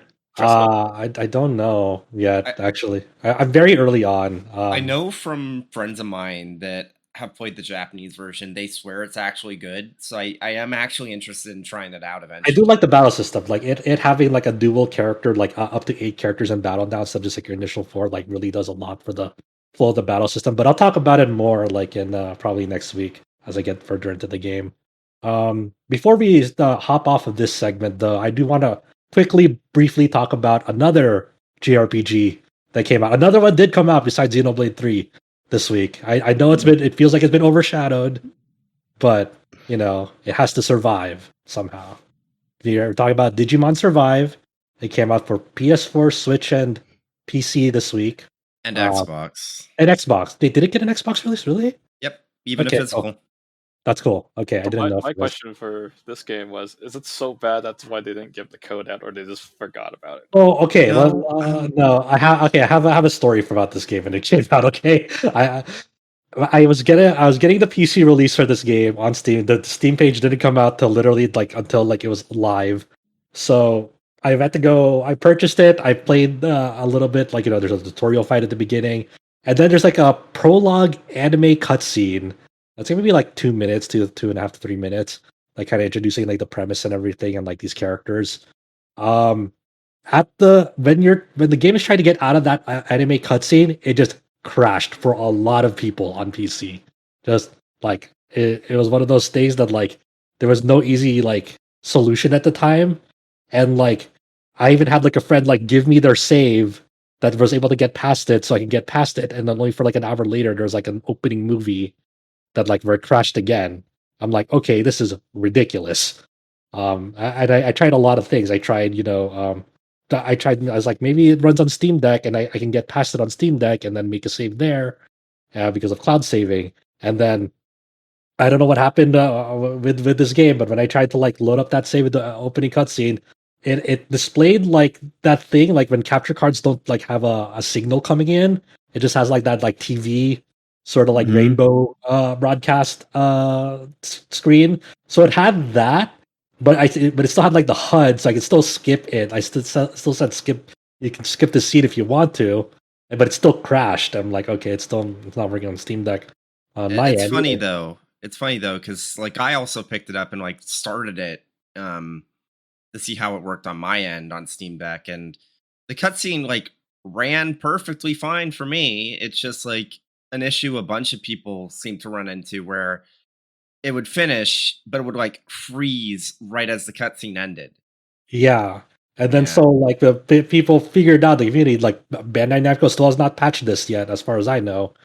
Where they had to like uninstall like video codecs, where they had to install like K-Lite, or if they have like a CCCP, or if they have like LAV filters. And I was like, that might work out for like those people, but I actually use those codecs for hobbies, so I'm like, I'm not gonna do that. So Yeah. so what I did was I just rebought the game on PlayStation and got a refund on the PC version, because like that's like to me that's like unacceptable if Bandai Namco expects people to just like do that workaround instead Yeah. of just patching it themselves. That's like that it actually like quite pisses me off. Yeah, That kind of surprises me because like I've heard of stories about the PC version crashing, but like the reviews on Steam are relatively positive. It used And to I- be very it used negative, to be mostly yeah, negative. yeah, it used to be mostly negative. Oh my god, I actually didn't realize this. There's over 5,000 people playing Digimon Survive on Steam. Congratulations on them. That's good. I guess Yeah. Digimon did in fact survive. But like very early on, like in the first like 5 to 6 hours of this game launching on Steam, was very mostly negative, and then until either like Steam's like automation kicked in, where they thought it was being review bombed, so they wiped away negative reviews, like more people like did the workaround. But in my eyes, this game still should be mostly negative. Like if we're actually like being real here and like having like a functional game, like this game should be functional on PC without having people themselves like give up like part of their functionality on their end. You know, Yeah. that's the logical thing to do. But we'll see if Bandai Namco fixes it up. God knows when. But I was like, okay, I'll just play this fucking game on my PlayStation. But Well, I'm very much looking forward to getting around to it once I'm done with Xenoblade. I was lucky enough that my desktop doesn't have the issue, and apparently there's only 2 movies in the game, and you're basically done with them within the first like 2 hours. So once that happens, I'll just switch to Steam Deck, and it'll be like smooth sailing from there. nice, yeah. So I was gonna say there was more peak players for Kuro no Kiseki than Trails of Cold Steel 2 on Steam. okay, That's absolutely wild. I actually kind of want to talk about that later, but yeah. So yeah, but like Digimon Survive. So like I'm about like maybe 4 to 5 hours in, like at chapter 3. It's an interesting game because they marketed it as like mostly adventure with like some strategy RPG elements, and the game opens up like you're a bunch of like middle school students like at a camp, like a summer camp, and then you're kind of like in this like region where like they have like this belief in the Kemonogami, which are the Digimon, but they don't call them Digimon, they call them the Kemonogami. So early on, like there's like this landslide like that happens nearby, and like there are some people that they're trying to find because they went off on their own. Like there's this guy who's looking for a sister, and then there are these main characters looking for like their friends because they wandered off somewhere. Um, one thing leads to another, and then like they like fall through like the ground, and like they kind of end up like kind of almost like a parallel version of their world where like they're like in like a similar looking forest, and but like their school that they were staying at, like it looks very run down, like there's like moss everywhere, broken windows, and like it's like where the hell are we? Where's everyone? And like they're just kind of like in the digital world, but they don't call it the digital world. It's not really. It's just like a place where there's like more of these Digimon roaming around. So, um, it's a Wasn't very one of the things that they said at that like one Digimon panel where they first really detailed this was that it isn't necessarily the digital world. I'm just I'm just saying like it could be the digital world. Who knows? There's like they're like in a world where like there are Digimon running around. I don't know if it's called the digital world or but it's because like that's still part of the mystery. The mystery is like trying to get the fuck out of this place, you know. And so there's an interesting sequence early on because you're alone, and then you meet with Koromon, and then Koromon defends you from this hostile Digimon, and then they digivolve into Agumon. And then so you're kind of like alone for a little bit, and then you meet up with more of your friends. And the first chapter is a really interesting. I forgot the first chapter where it all culminates in like this horror detective mystery around the school because you meet up with some of your friends. You guys are trying to find shelter, so you guys go back to the school and find that it's all run down, and then from here on, like as you're trying to stay the night, you notice that there are spider webs everywhere, and like depending on how the situation plays out and like what you do during the adventure game segments, and the adventure game segments are basically just going to like a part of the school or a part of like the forest and like looking around with like a cursor and like talking to people and observing elements, and sometimes like invisible elements you can like put up your phone, and you'll find like a glitchy area, and then you can investigate that for items, or maybe like an enemy's trying to ambush you. It does a handy thing that I appreciate though is like you don't have to like look around necessarily to like find if like for anything to interact. You can use the L1 and R1 buttons to like cycle what are the interactables on the screen. So there's like not a lot of guesswork of like, oh, where do I have to like put my cursor at? So you can use the L1 and R1 buttons instead for that. So like in this like early part of the game, when you're trying to find the this one of your friends gets kidnapped right away, and they're like, okay, what in the world are we gonna do? So you have to like kind of find a way to like get through some cobwebs and like find out where the hideout is of this like mysterious Digimon like that's been kind of causing trouble.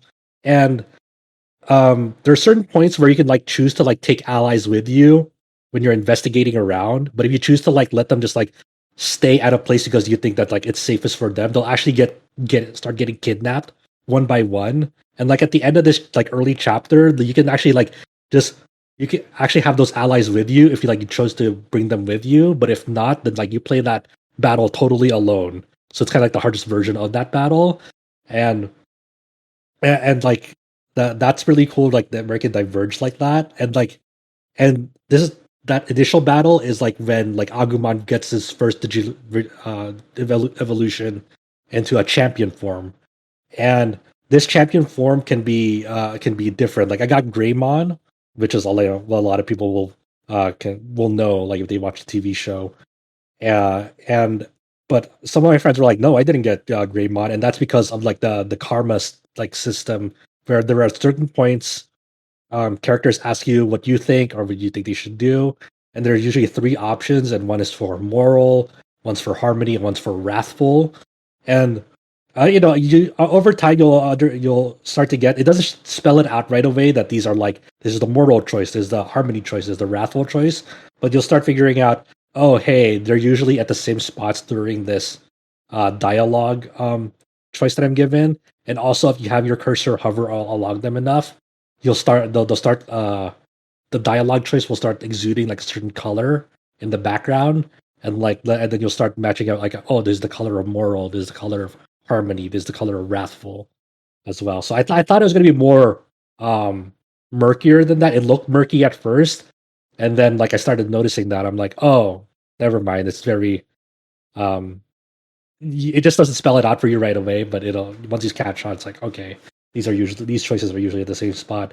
And like depending on like which way like your character is like moving towards, whether it's like moral, harmony, or wrathful, it'll like change up like your some Digimon evolutions. So since like my character was like more of the moral path, they digivolved into Greymon, and then if I was like more wrathful, they would like turn into another creature. And um so that's like I'm another having point. a lot of nostalgia right now with the initial anime. With it's not the Greymon episode, but it's the Skull Greymon episode. Yeah. That wrecked me as a kid. I don't know. Oh yeah, I remember that. Yeah. I still get hyped thinking about War Greymon and Metal. What's the other one? Metal Garurumon. Yeah. Yeah. The another interesting aspect of Digimon Survive that I just want to mention is like you're not just confined to like your main Digimon. There's actually like free battles that you can do as like you're exploring like around, like so at some points you can go off and like continue the main story if you go to the certain place and then talk to a specific character. If you want to advance the story, it'll like give you like a clear icons that'll say, hey, this is where you go to advance the main story. But there are these battles that you can repeat called free battles where you can use to like level up, and like you can also like use them to recruit like free Digimon. So like at the start of battle, you can talk to the Digimon, and like it's kind of, the negotiation system is almost a little bit like Persona 2, where they ask you 3 questions and you have a choice of 4 answers, and like there's like these pips at the top where there's like 6 pips, and depending on your answer, you can a great answer will fill up 2 pips, a good answer will fill up 1 pip. There are certain answers that can take away pips as well, and as soon as as long as you can like get over or fill up 3 pips, that you'll be presented with a choice whether you want them to give you an item or be my friend.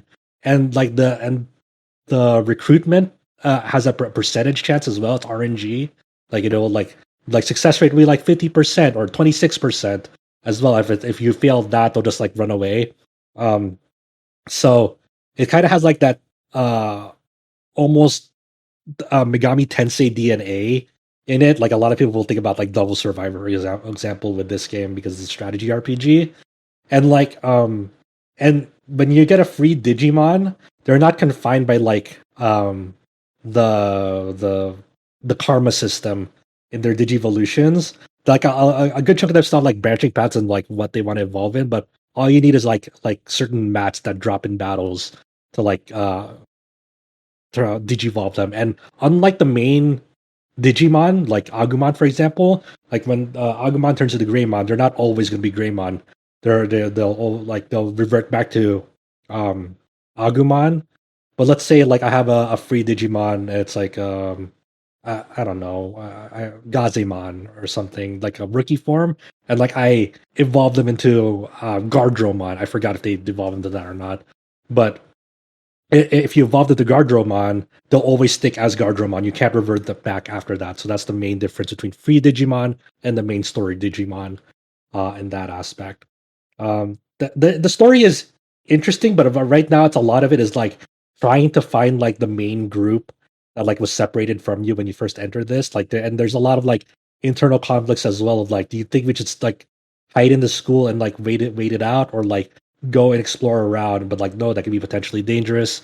So like, there's almost like a Lord of the Flies sort of dynamic going on with the party as well, where I'm at, as you like, meet up people and like they have different like views on like how they should like proceed forward.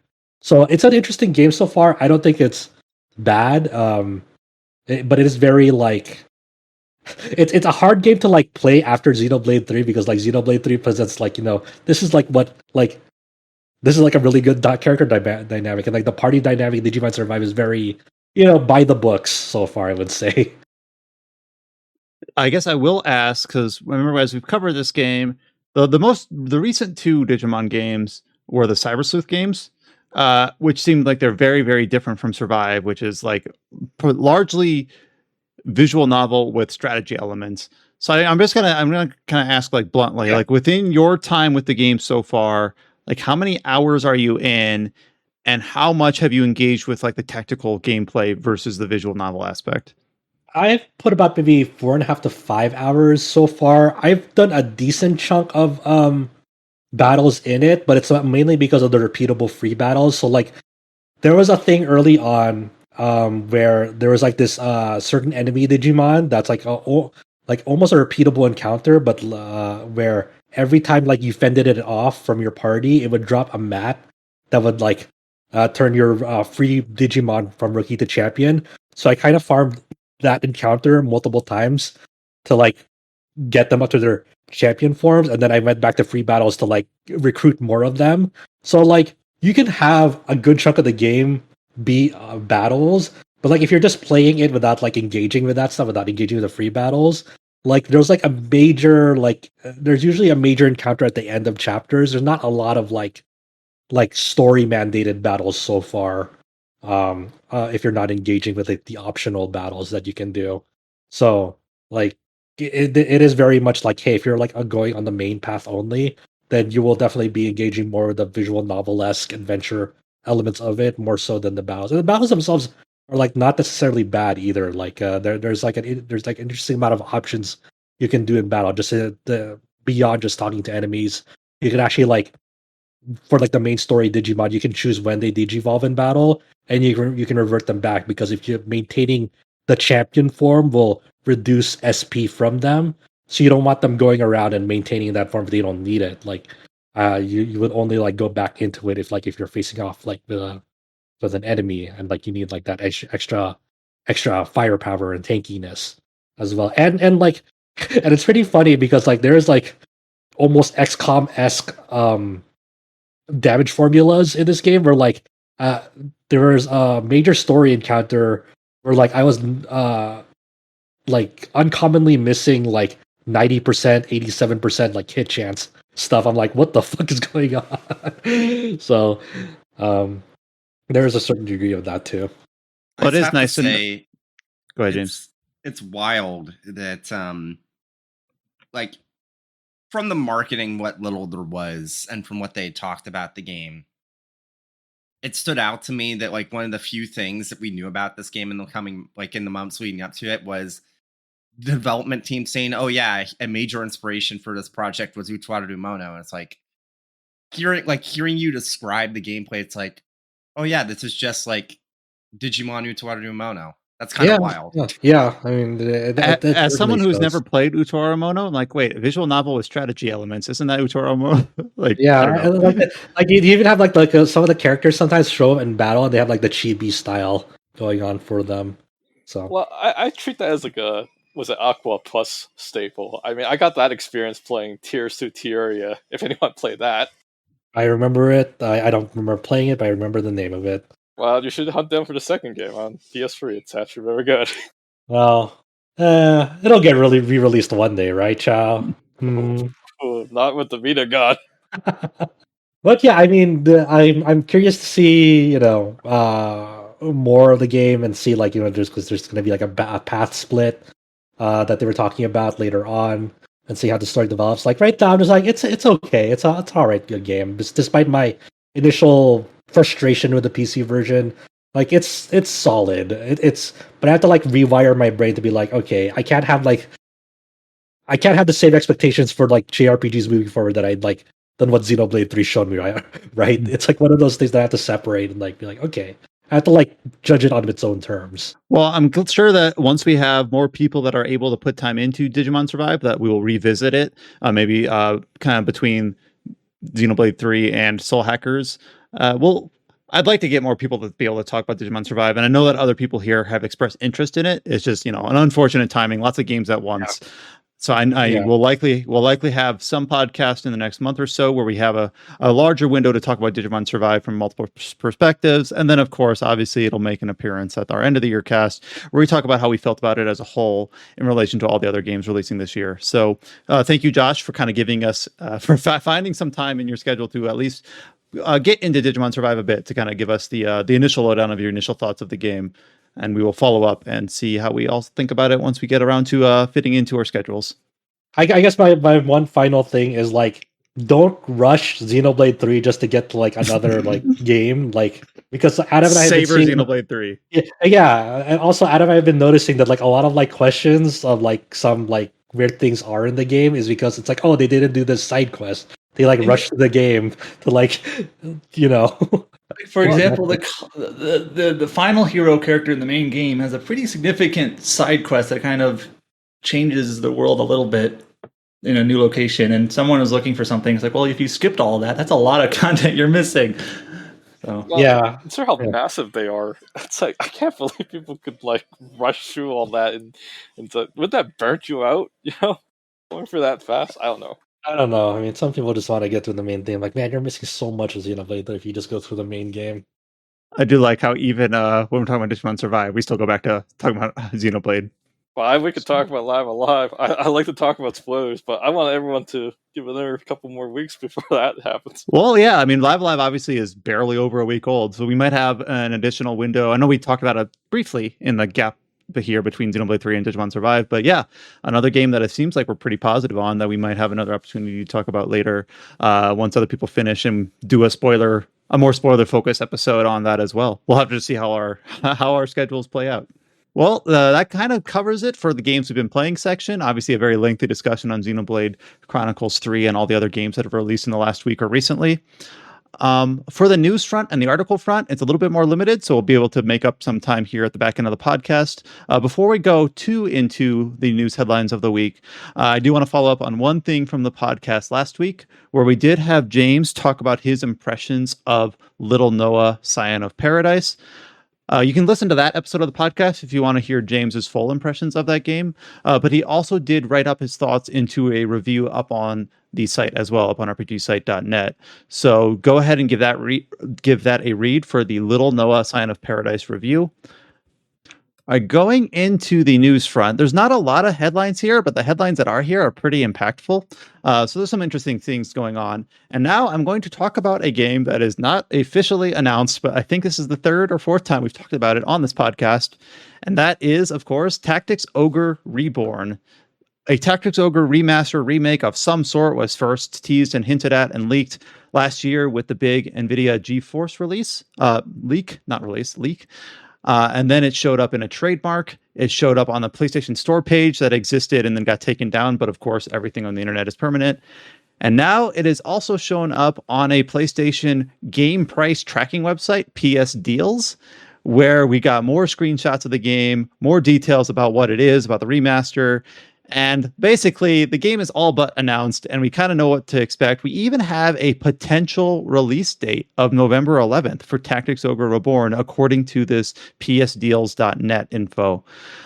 So based on the screenshots that we've seen and some of the store listings from this is based on the 2010 PSP version, Let Us Cling Together version of the game. It features some redone artwork. It features some tweaked mechanics, specifically around how units and classes are leveled up.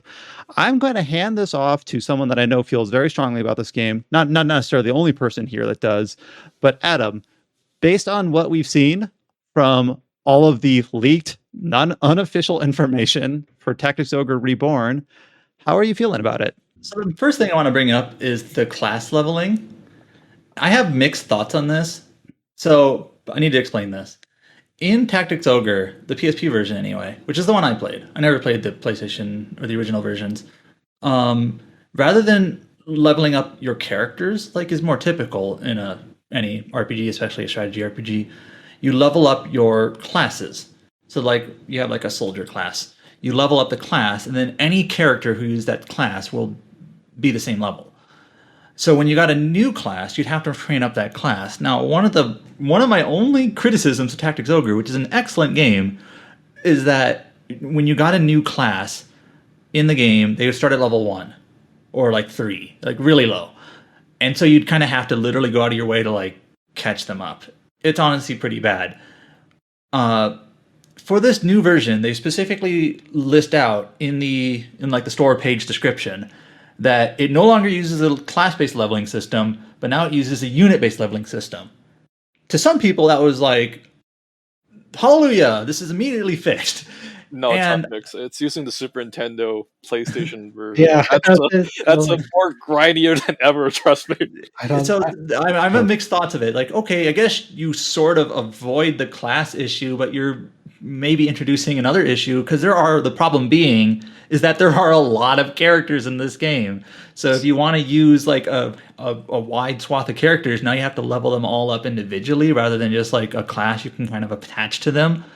It's like I'm a little bit concerned of how this might work. Personally, if I were to make a tweak from the PSP version to basically fix that issue that I mentioned, I would just have, when you unlock a new class, have them basically start at some average level. Like, let's just say your classes are like in the range of 20 to 25, and they join at like level 22. Like, oh, okay, they're usable. Might need to catch up a little bit with your highest level classes, but they're not starting at level 1. So I'm a little bit concerned about going back to a unit-based system, primarily just because there are so many units. So now you have to train them all up rather than just like a class or a set of classes. I'm a little bit concerned. Yeah, I wonder if they're like tweaking like the formulas on like how fast you get experience in the game and what other like sort of math is behind the scenes. So I think it's hard to say. It's one of those things that remains to be seen, because like you've already seen a little bit of like the math being tweaked in this game in one of the screenshots. Of the battle. So. And then of course, it seems like, I guess I don't know if we mentioned this. It seems to be a pretty. It's based off the PSP version.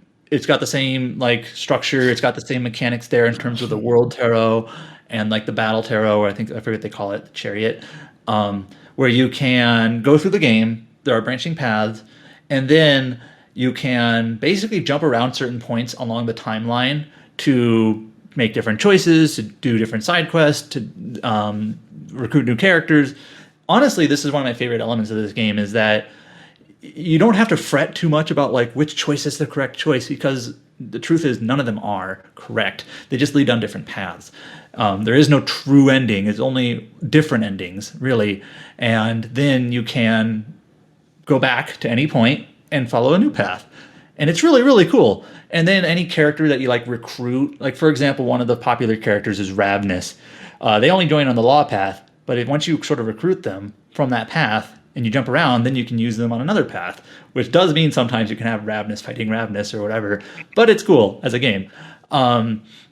Otherwise, so it seems to be based off the PSP version. It's got the same dialogue, the same font, or at least the text font. Some of the UI fonts are a little different, which Alex is upset about. But We saw the good old capitalized Comic Sans for character interactions. Yep. They should be shouting, guys. Yeah. Oh, they're adding voice acting. I sort of hope I can turn the voices off just in case I don't like the voice acting, because I already have like voices in my head of how these characters sound. I don't want that to be shattered, right? Anyway. They would reuse the Japanese voices for the version.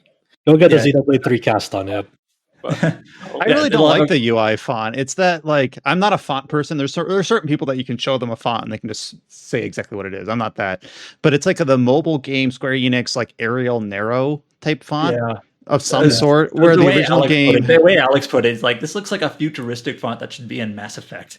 Yet it's in this like this medieval era like fantasy game.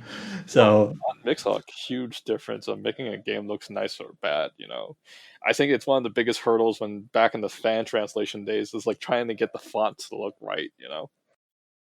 So it's weird, right? Because like the font choices you guys are talking about, like the font choice like for the Arial Narrow is like for like the tooltips, but like for the actual like numbers is that like futuristic font that Alex is talking about, like when it comes to levels and like the HP values. Like that's what in my mind's eye is like, yeah, it feels like a futuristic number you'd see like in a Star Ocean game or something. The kind of the I don't know if this is like the monkey's paw or whatever. It's the sprites in these games do look like they have a slight smeary effect on them. I've seen worse. It's just like, man, it's kind of a weird thing, right? Because like it's like they took the original like sprites and like they upscaled and like had that smear effect, but then they went back and like pixelized that, so it has like it kind of has like that weird like in between, like it's like we kind of did both in a weird way. It's honestly, like that. Honestly, I think the thing with the new sprites, I think they would actually be fine if it wasn't for the black border around them, because everything outside of the border isn't actually blurry. It's perfectly fine. Yeah, I think the environment design is okay. I do think the sprites do look better on the environment versus like in the menu, if that makes sense, because you sort of are contrasting them to like the environment art around them. I still wish there's just an option just to have them be very pixelated. I mean, that's sort of how like the HD 2D games look, right? Is that even though they are HD 2D, they're still very pixelated. So I know this isn't HD 2D, and I'm not saying it should. I'm just saying, just allow us to like have the pixelated sprites. I know, like for example, the Disgaea games, like a Disgaea on PC, there's a smoothing option that you can turn on and off, because obviously the original Disgaea games were pixel art sprites, and I wish games like Grandia had that option. I'm sure it's been modded into the PC version by now. But speaking of PC version, since these leaks are from like a PlayStation kind of back-end listing, it says these games are coming to PlayStation 4 and 5. We don't know other platforms. Knowing Square Enix is weird. This is part of the NVIDIA leak, so I'm pretty sure it's also coming to PC. Yeah, and probably Switch, because a lot of things come to Switch. But sometimes Square Enix is sort of weird with their platform choices, so it's hard to say. But as Brian said, introducing this bit, oddly enough, while this game has leaked like 3 or 4 different times, Square Enix hasn't confirmed anything. So obviously it all looks very real and legit. Like that store page just didn't come out of nowhere, and these screenshots didn't come out of nowhere. But still, Square Enix hasn't announced anything. No, you understand, Adam. Someone fucking redrew the main visual of Tactics Ogre. And they somehow got a listing on PlayStation Network with the logo and everything, but it's all fake. It's a very elaborate deepfake. Well, maybe they save it for a big Nintendo Direct, you know, but consider all this information's all leaked. Are people going to be like as hyped for it? You know, it's like, we're just wondering which event they're gonna like unveil this information at, unless they decide to like Gamescom? Is there a Gamescom thing? Tactics Ogre is not the sort of game I'd expect to be announced at a Gamescom, but I'm just like, if this is coming out this fall and it's going to be announced at some event, Tokyo Game Show? It might be a case of where they're avoiding talking about it because Square already has a ton of other like small releases around September, October. So actually what they did was they intentionally leaked this so they could get some feedback from like us, and then they're gonna. There's some people that are going to legitimately believe that. They're like, oh, people don't like the UI font. We better adjust that before we announce it for reals. And then, oh, the class leveling, maybe we should tweak that too. And the sprites, so this is all just an intentional leak. You're right. I believe it. I mean, they could just ask the One Vision creator. He's the guy that's been modding the game for the last, I don't know, like 5 years to like perfection. You should just ask that guy for advice for how to fine tune the game. Yeah, the original creator's like, hey dude, how do you fix your game right now?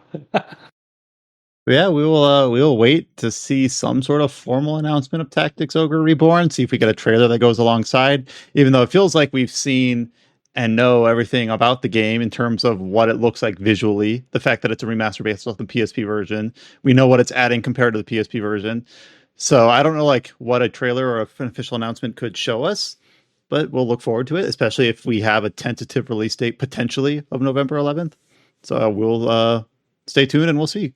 In a completely other realm of news, this is another headline from this week that is pretty major. And it's about the upcoming Star Wars Knights of the Old Republic remake that was being developed by Asper Media for PlayStation 5 and PC. According to a report from Bloomberg, the status of this remake is that it has been indefinitely delayed and that it has not play tested well internally, and that basically that development is kind of at a standstill for this remake. Now, I know Adam indefinitely delayed isn't the best way of putting it because they specifically said that it's indefinitely paused development. It's not being developed at the moment. Yeah. Oh, okay. At all. Yeah. Now, that's actually getting a little bit into semantics. Where indefinitely delayed could just mean we're developing it, but we haven't picked a new date yet. Where this is like we are not developing it right now. Okay, so anyways, I don't mean to sound cynical, but when this game was sort of rumored before it was officially announced. I think it was Jason Schreier also who rumored it, who leaked it or reported on it or whatever. And it was rumored that Aspire was, I think that's how you pronounce the studio's name, right? Aspire. They were developing it, and I was like, that can't be right. Aspire, they mostly do ports. Like they did the port of like Jedi Outcast, Jedi Academy, that Clone Wars Rebels or whatever game. So it's when they announced that Aspire was working on it, I was like, this is, I guess, are they going to be able to develop a full-on remake rather than a port? And then turns out maybe not. So it's a situation because like this is highly beloved and also very, very, very expensive to remake for like if they're partnering with Sony on it as well. Well, a lot of the discussion we've had on the potential of a Knights of the Republic remake we had back when we had the initial teaser during the PlayStation Showcase in 2021, where the original game is very much like a pseudo turn-based game, dice rolls, like tabletop adapted for a computer game back in 2003 or whenever the game released. And like, and now a modern Star Wars game is almost certainly going to be an action game, right? But then you have people who have like fond memories and nostalgia for this game who might not be as appreciative of that. But for newer players, it might be more palatable to onboard on that. But it kind of seems like a moot point though, because we don't know like what the status of this is going forward, if it's going to be picked up by another developer or even like just outright canceled. I think I have a sort of gossipy comment on this. Okay. I saw when we posted about this or when James reported it, I saw a lot of comments that were like, this remake was going to be bad anyways because they were going to change things. And I'm just thinking, it's a remake. It was not going to be like shot for shot the original game. I expected, if this was a real thing that was going to be released, characters might look a little different, the dialogue would be different. It would follow broadly the same beats, but I wasn't expecting it to be like a shot for shot, text for text, line for line remake, like redo of the original, because that game already exists. Yeah, whenever I think of content, like you can play the original. There's nothing stopping you from playing the original. It's okay. Like, I have a question. I just don't agree that like it was going to be bad because they're going to change things. You know, it's obviously going to be a new interpretation of it. That's what a remake is. Anyways, that's all I had. If you're gonna do a 1-for-1 remake, everything's the same. Like, just have it better graphics, and it's in a different system. Would you treat that as a port? Well, it's sort of like Xenoblade Chronicles Definitive Edition. You know, it's obviously all like the character art assets are brand new, but I would hesitate to call it a remake because like everything else about the game is identical. Like you can follow a guide for the original game and get you through the Definitive Edition. Well, and now we're arguing semantics at this point a bit, but basically my point is just I don't think it was necessarily a bad thing that they're going to change it up a little bit because that's what remakes do. Yeah. Any remake, not even just like a book remake, but movie remakes. Movie remakes, the live action remakes of fucking Disney movies all the time. Ugh. But, wow, old public remake compared to live action Beauty and the Beast. I didn't say it. But the only image that plays in my mind when I read the story is like, you remember fucking the Anakin and Obi-Wan Kenobi showdown in episode 3, and then like it's just like Obi-Wan like spinning the lightsaber in circles, not even hitting Anakin. That's a gif like in my mind. That's what you now associate an old public remake with. Yeah, with this news, yes. Bummer. Yeah. I don't know. Like nothing else to really say on this. Who knows when we'll hear about like the status of this game, whether it just be quietly shelved or. Thank you, Adam, for sharing the gift in Snapchat. So now we are also recording the podcast or enjoying the Obi-Wan Anakin GIF. That's the level of excitement that we get from talking about Star Wars games these days. I don't know. The next headline that we have in the news section is about the Metal Max series of games. And that is that Cygames is taking over ownership of the Metal Max IP and is working on a new project within that IP, including the fact that the series creator Hiroshi Miyoka has also joined Cygames as the director. So I don't have a lot of experience with either Cygames as a publisher or the Metal Max IP. So I know Adam has played a few of the Metal Max games, and I know that I believe Josh has as well.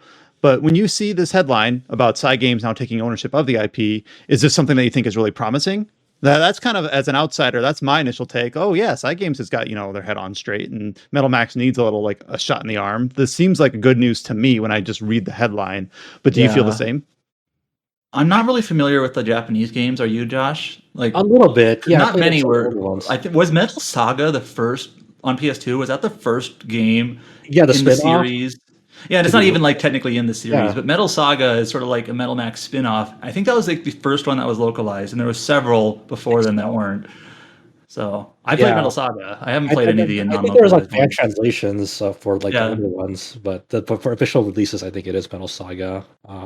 But after seeing where Metal Max has been going with Xeno and Xeno Reborn, like I think it's a net positive. I think Cygames has a vested interest in like trying to like make good Metal Max games again. Like I think Cygames is weird because it operates on like almost like nostalgia almost. You remember when Cygames like headed that Zone of the Enders 2 enhanced release for modern platforms? Because and the reason is like, I don't know, we just like really like Zone of the Enders. It's like, okay, cool. So I think it's an interesting hands now. Like it still has the original creator with it, and it reminds me of like when Kenichiro Takaki went to Cygames, and like he didn't bring the Senran Kagura IP with him, but it's like Cygames is in this weird position now where they're kind of like taking like very key like Japanese game developers and like kind of scooping them up. Because I think they're starting to like slowly gear towards the like a future beyond their Granblue mobile game. Like obviously it's still a very, very big part of their business model and the way they operate. But I think they are like starting to think of like planning for the future.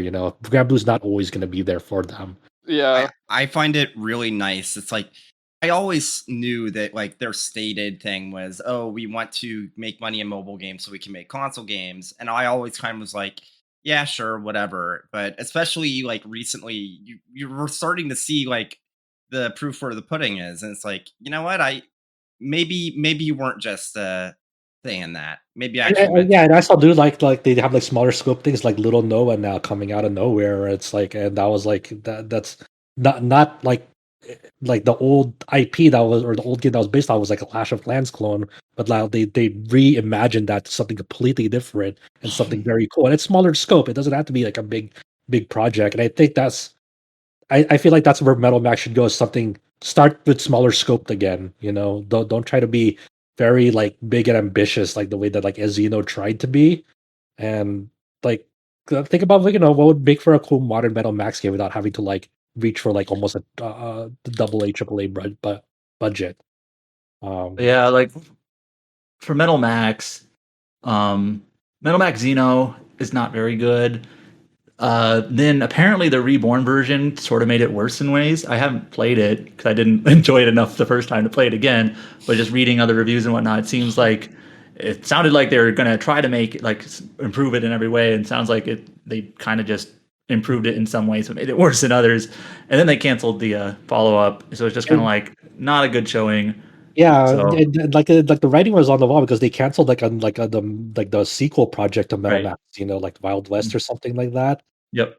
And so it's just like, And then I guess they also hired like the original creator, or at least one of them, who worked on like the original series back, in the retro era yeah, of yeah, games, yeah. who basically wants to continue working on it for the new project. So that's always a good sign when one of the original creators gets kind of their hands on it again to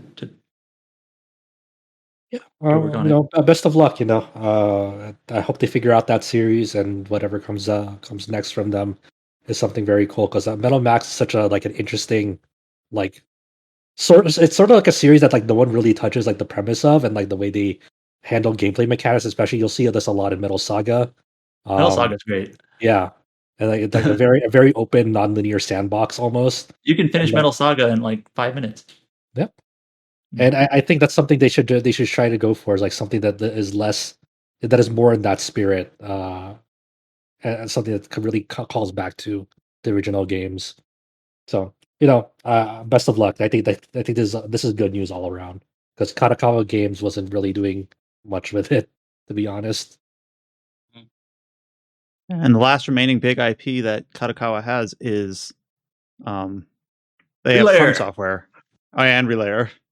And apparently God Wars. Yeah, so this is weird, right? Like just at the beginning of July, actually, they established a new brand called Dragami Games, and this is basically they took like 30 staff members from Kadokawa Games, and they kind of they made their own thing, and this was like from the offset of like them announcing like a remake of Lollipop Chainsaw, and the God Wars team is like part of the now Dragami Games now. So like God Wars and Relayer are now officially under Dragami Games instead of Kadokawa Games, and like stuff like Lover and Lover Kiss, those games as well are under that. So it's kind of like a lot of like weird management shifts and brand shifting. Interesting to see if From Software has kind of been in like a speculation mode for a while, whether they'd be picked up by someone. Don't know if this kind of adds a little. Kind of weird that they're wholly owned by Kadokawa, but they publish like Bandai Namco or Activision or whoever will publish for them. So this next piece of news is kind of a follow-up from a couple of other podcasts that we've had, and that is about the formally announced Fuga Melodies of Steel 2.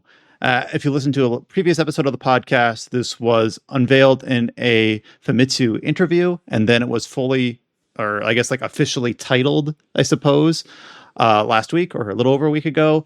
But then they said that on July 28th, they were going to reveal fully the information about the sequel to Fuga Melodies of Steel. And now we have that. So Fuga Melodies of Steel 2 will release in 2023 for all consoles and PC, PlayStation 4, 5, Xbox Series 1, Switch, and Steam and Epic Store. It takes place 2 years after the events of the first game. No, it starts a year. Oh, a year. Sorry. Fuga Melodies of Steel 2 starts 1 year after the events of the first game. Thank you, Josh. and it seems to follow up upon the true ending of the first game, where we're going to go back into the soul canon discussion that we had on the previous episode.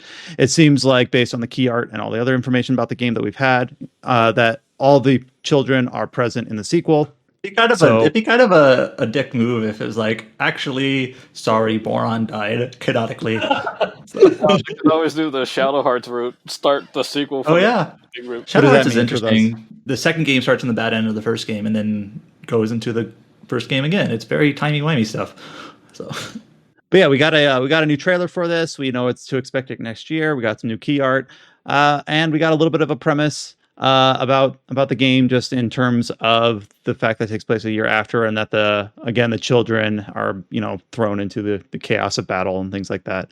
But I don't know. It's James, you were the one that felt most strongly about the release of Fuga Melodies of Steel. I don't know if any of the new information here has you any more or less excited, or just basically circling it on your calendar for next year.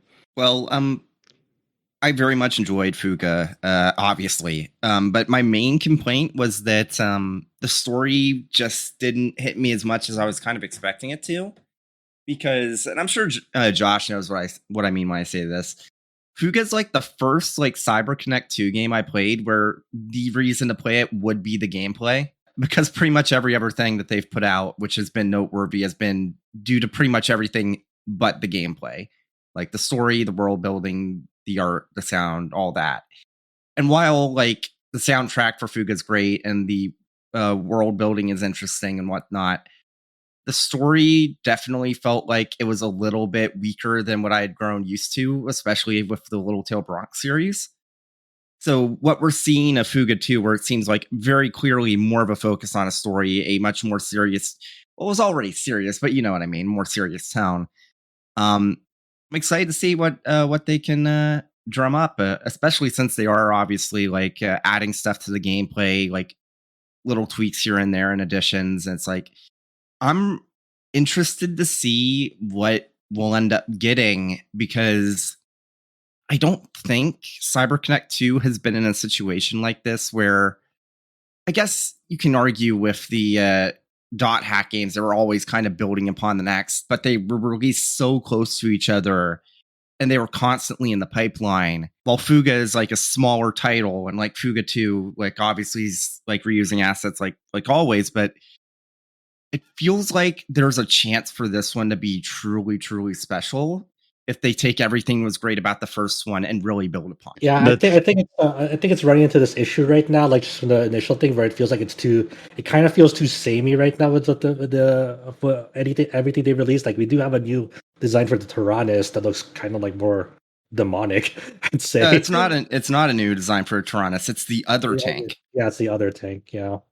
And there is stuff like I don't know how it works, but there's like these there's like an airship like they can use too. Yeah, it seems like you're like working with an army this time, which is a bit of an interesting change. And like one of the screenshots there, like you look at the timeline for moving through a stage, and there's a really interesting thing where it looks like you're jumping into the timeline from like halfway or something. Yeah. So it's like there's obviously stuff there. They're just not talking about it too much because I think they've realized that that it makes sense to kind of like talk about that closer to launch, since that's not out until next year. So I'm interested. I'm interested to see where it goes from there. They also have like an event system with characters, so I wonder how that will play out. So like they're pretty light on details on new elements for now. But I do think that like this game has I think it has a hard road to be honest, hard road in front of it, because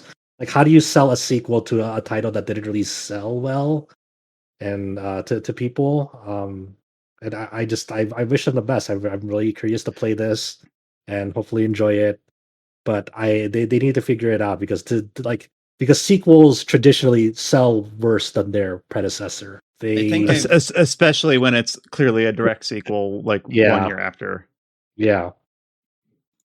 I think the thing I said when this first got announced was that I think that it makes a bit more sense when you think about it as an idea that any marketing for Fuga 2 is also marketing for Fuga 1. So if people get interested in Fuga 2, that's more sales for Fuga 1. And obviously Fuga 2 just like inherently is going to be a cheaper project than Fuga 1 because you already have the engine, you already have the core framework, and even if you're adding things onto it, that's iterative instead of like ground up like innovations. For some reason, the game that I think about, it's not quite the same, but based on the description, it almost sounds like a Banner Saga set up to me, where the Banner Saga trilogy is a series of direct sequels, but like as each entry released, it was kind of like it's almost like games as a service, only in the older framework of creating sequels, where you're intended to play them as a trilogy. So if Fuga Melodies of Steel is intended as a trilogy, and they have 3 games that all get highly regarded, then like what you said, each subsequent entry is like just advertising for the trilogy itself. Does that mean that Fuga 2 is almost maybe doomed is too heavy-handed, but like unless something unexpected happens, going to sell less than Fuga 1? Maybe, but it'll also maybe bump the sales of Fuga 1 so that Fuga 2 can have like a higher platform, like a higher floor, even if it has a lower ceiling. And if they're able to be smart about the resource allocation, about the artwork, and the engine, like you said, maybe it'll end up working all right for them. On a more fun note, like when they were talking about the live stream during the live stream for the Fuga Melodies of Steel first anniversary, they shared some survey results that they did, and then like one of the survey questions was, which character did you use for the Soul Cannon? And they had the results from Japan and America on it. For number 3 and number 2, they were both the same. They both had Malt as number 3 and Socks as number 2 on both lists. For Japan, they had Borin as number 1, and then for America, they had May as number 1. Wow. Who killed May? Like, the most innocent of all the kids. Look at America. Didn't they also say that like Fuga sold like much better in the West versus like Japan or something? I can believe that. I'm not sure if they just said that specifically, but I can believe that they did say it. Yeah. So this is still far off, but they showed just a tiny bit of like footage, like in development in the live stream, and we'll see where it goes. Best of luck, and obviously they in their plans right now, there's still going to be a Fuga 3 as well in their plans. Here's another follow-up about a game that we talked about on a recent episode of the podcast. I forget if it was last week or 2 weeks ago. And that is Acquire is creating a remake or a re-release for Adventure Academia: The Fractured Continent. It's not a remake or a re-release. It's a new RPG set in the world in Class of Heroes. Oh yeah, so I remember the Class of Heroes bit. I just forgot where this took place in it. And when it was announced with both an English and Japanese trailer, but like there was no like other official news about the English release. They have now kind of cleared up all the details there. Well, it turns out that PQube is acting as the partner for Acquire, handling the English version of the release for Adventure Academia: The Fractured Continent. So I think that's pretty much the core of the information here, is that PQube was the missing information that we didn't have before about the English release of this game. Was there anything else nested in this update to this, Josh? Not really. I mean, Adam and I were just baffled over it, like until this announcement of like, hey, why is there an English Steam page? And why? And then like the weird thing about the English Steam page at its announcement that Adam covered was there's like in-game assets that has English shots and like battle footage with English UI, and then yet on the Steam page, I think it still says it on the English Steam page as of now that on the English Steam page it says English language not supported, even though quite clearly in the screenshots and in the video English language is supported. So like they need to like iron that out. But as of now, like the official English release is later this year, while the Japanese release is scheduled for September 8th. But on the Steam page, it still has that release date of early September as well. So, there's still some details to be ironed out exactly, but it's cool that, they're finally acknowledging, hey, that there'll be an English release, not just on PC, but for PS4 and Switch as well. I do like how on the Steam page, it doesn't have a lot of discussions, but one of them is like, does this game support English or not? The store page says it doesn't, but the screenshot shows tons. So yeah, we feel you, buddy. It's not very clear. That's But yeah, we have English. We have a release date in English. We have an English publisher. So almost certainly just an error on the Steam page. It looks like a cute game, though, for sure. I almost thought Gaijin Works might come from the dead to bring this game back to English or something. Oh, shit. And here's a minor update for a game that was announced a while back. Currently, right now, there is an exhibition called the Wadarco Exhibition, which I don't know specifically about this, but it's an artworks expedition that took place in the last week of July in Japan, in Tokyo. And in this, we got a new trailer for the Fate Extra remake called Fate Extra Record. And I don't know enough about the Fate Extra subseries to be able to talk about what was shown in this trailer for the remake. So, Josh, is there any other details about what we saw for this this game that kind of went missing for a bit since I think it was announced like in 2020 or something like that. We finally got a new trailer at this exhibition in Tokyo.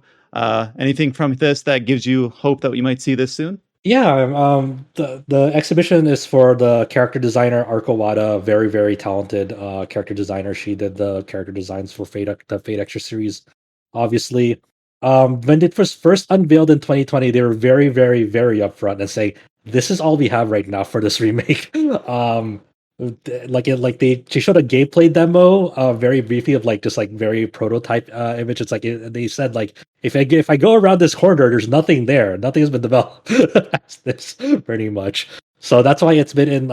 They've been silently, working on it, and after confirming that its existence, they showed off a lot of cutscenes in this remake for this new trailer. A lot of significant characters, like Rani has sort of a new design with a new costume, and some battle scenes. You see some of the servants that showed up in Fate Extra, like Robin.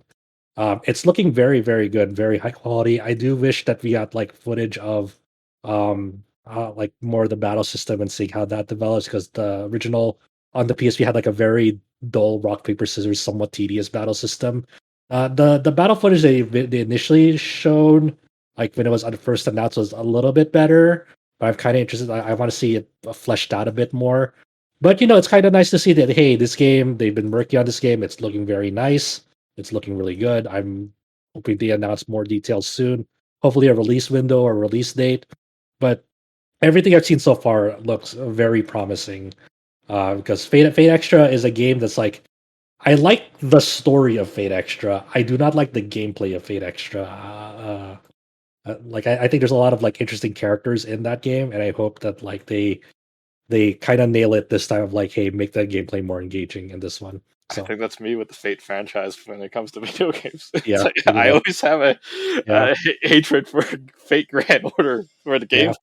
Yeah, all the characters. Mm-hmm. But hey, look, they got prototype Merlin to roll. Josh. No, yeah, they celebrate the 7th anniversary of Fate Grand Order Japan this weekend as well. So there's a lot of details coming out of that, and yeah, they did get prototype Merlin in the mobile game finally after she debuted in arcade. Yeah, everyone made that meme joke. I'll never forgive the arcade. But I mean, there's still a lot of arcade exclusive characters that people are so now you're forgiven. That's what they're saying. Yeah. And, there's still a lot of they just introduced Noah in Fate Grand Order Arcade as well as an exclusive. So big week for Noahs, But yeah. Now that I've watched the original Fate, I know I'm way behind, but I feel kind of weird in a way. I recognize some of these characters. That's Lancer. Oh no. Yeah. Soon I'll be able to call all these people out. Oh no! Don't ever get there. For your sanity, Don't ever get there. But yeah, hopefully we hear more soon. I'm glad that some brave Twitter user uploaded the footage that was showed. As far as we know, the trailer is still just the camera footage from the attendance and not uploaded anywhere officially yet. Yep. As of the time of recording, at least. A couple other smaller updates to wrap out the podcast. We have a couple trailers for previously announced games that I don't know if we're going to get a ton of interesting insight from. But we had the character introductions either last week or the week before for Star Ocean: The Divine Force, at least the first of the first couple. This week we have a new trailer called English Mission Report 2, talking about D.U.M.A. and the Vanguard Assault. So this is basically talking about the some of the gameplay mechanics in the game. It shows a lot. It's a pretty lengthy trailer showing a lot of gameplay footage about how the dungeons work and how the overworld combat works and all the things like that. So for people like Adam, who says like he doesn't really care about the story, he just wants to break this game wide open and hopes that it has like fun systems at play, I think this trailer is basically very much gameplay focused to kind of pair with the character trailers that we had before, which was just kind of more generic and just kind of talking about the premise of the party and the cast that we're going to be playing with. So I don't know if there's any other insight that you took from this trailer for the Divine Force, or if you're just kind of in wait and see mode. I think it was exciting actually. This gameplay trailer, like showing the like I always had to remember to pronounce it as D.U.M.A. because if you actually pronounce that normally without like the parent or the periods and the abbreviation, apparently that word is like a Vietnamese slur. And like my friend was commenting on that. I'm like, oh, that's really unfortunate. So I didn't know that. Heads up. Yeah, I didn't know that either. Just a heads Today up. I learned. Yeah. So this D.U.M.A. robot, like, is like assists you like in navigating around, like it straps onto your back and like you gain flight abilities. And as you're flying around, you can like explore the world and in towns. You can get like crystals that you can use to like upgrade its abilities and also find like hidden treasure chests around the world. The thing that I didn't know is like you can actually use this in combat, or you can like use it to like levitate in battle and like do like a diving attack on enemies called like a Vanguard Assault, and it'll do like a different abilities depending on who is doing the Vanguard Assault. So for example, like the healer girl, I forgot her name already, Nina. When she does it, she heals like nearby allies. When Elena does it, she like analyzes the enemy when she does a Vanguard Assault.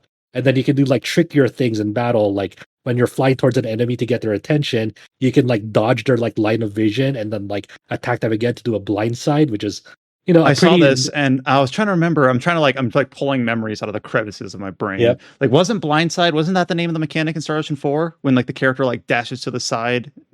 Yeah, so. I don't remember specifically what it was called, but it was very similar. Did Star Ocean 5 have something like that or no? Star Ocean games tend to have blindside mechanics. I don't know if like every one of them did, but I'm pretty sure it did. I want to say. Yeah, Star Ocean 4 did call it blindside. Apparently, blindside was also in Animationist. I'm not going to pretend to know how to pronounce that. Not in 5, at least according to I just played 5 earlier this year, and I don't remember any blindside-ish mechanics. Okay. So now it's tied to the D.U.M.A. robot, basically augmenting your movement capability and being able to like horizontally dash relative to the enemy movement. Yeah, so there's like a lot of like snappier battles in this one, and when you're like utilizing it, because blindside obviously like kind of dazes enemies for a bit and makes them more susceptible to like damage. And like if you ambush an enemy with it and like kill them before they lose the blindside affliction, then like you get greater rewards from it, and it looks really smooth in action as and well. Hopefully, Go for it.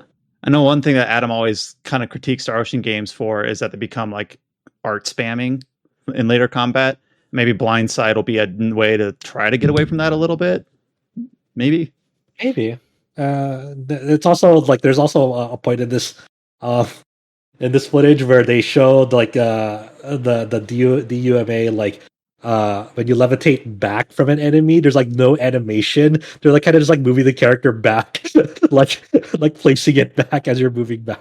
It's so funny and goofy looking that like I didn't even necessarily like dock it a point for that. It's just like it looks really funny when they're trying to move backwards and there's no animation in flight.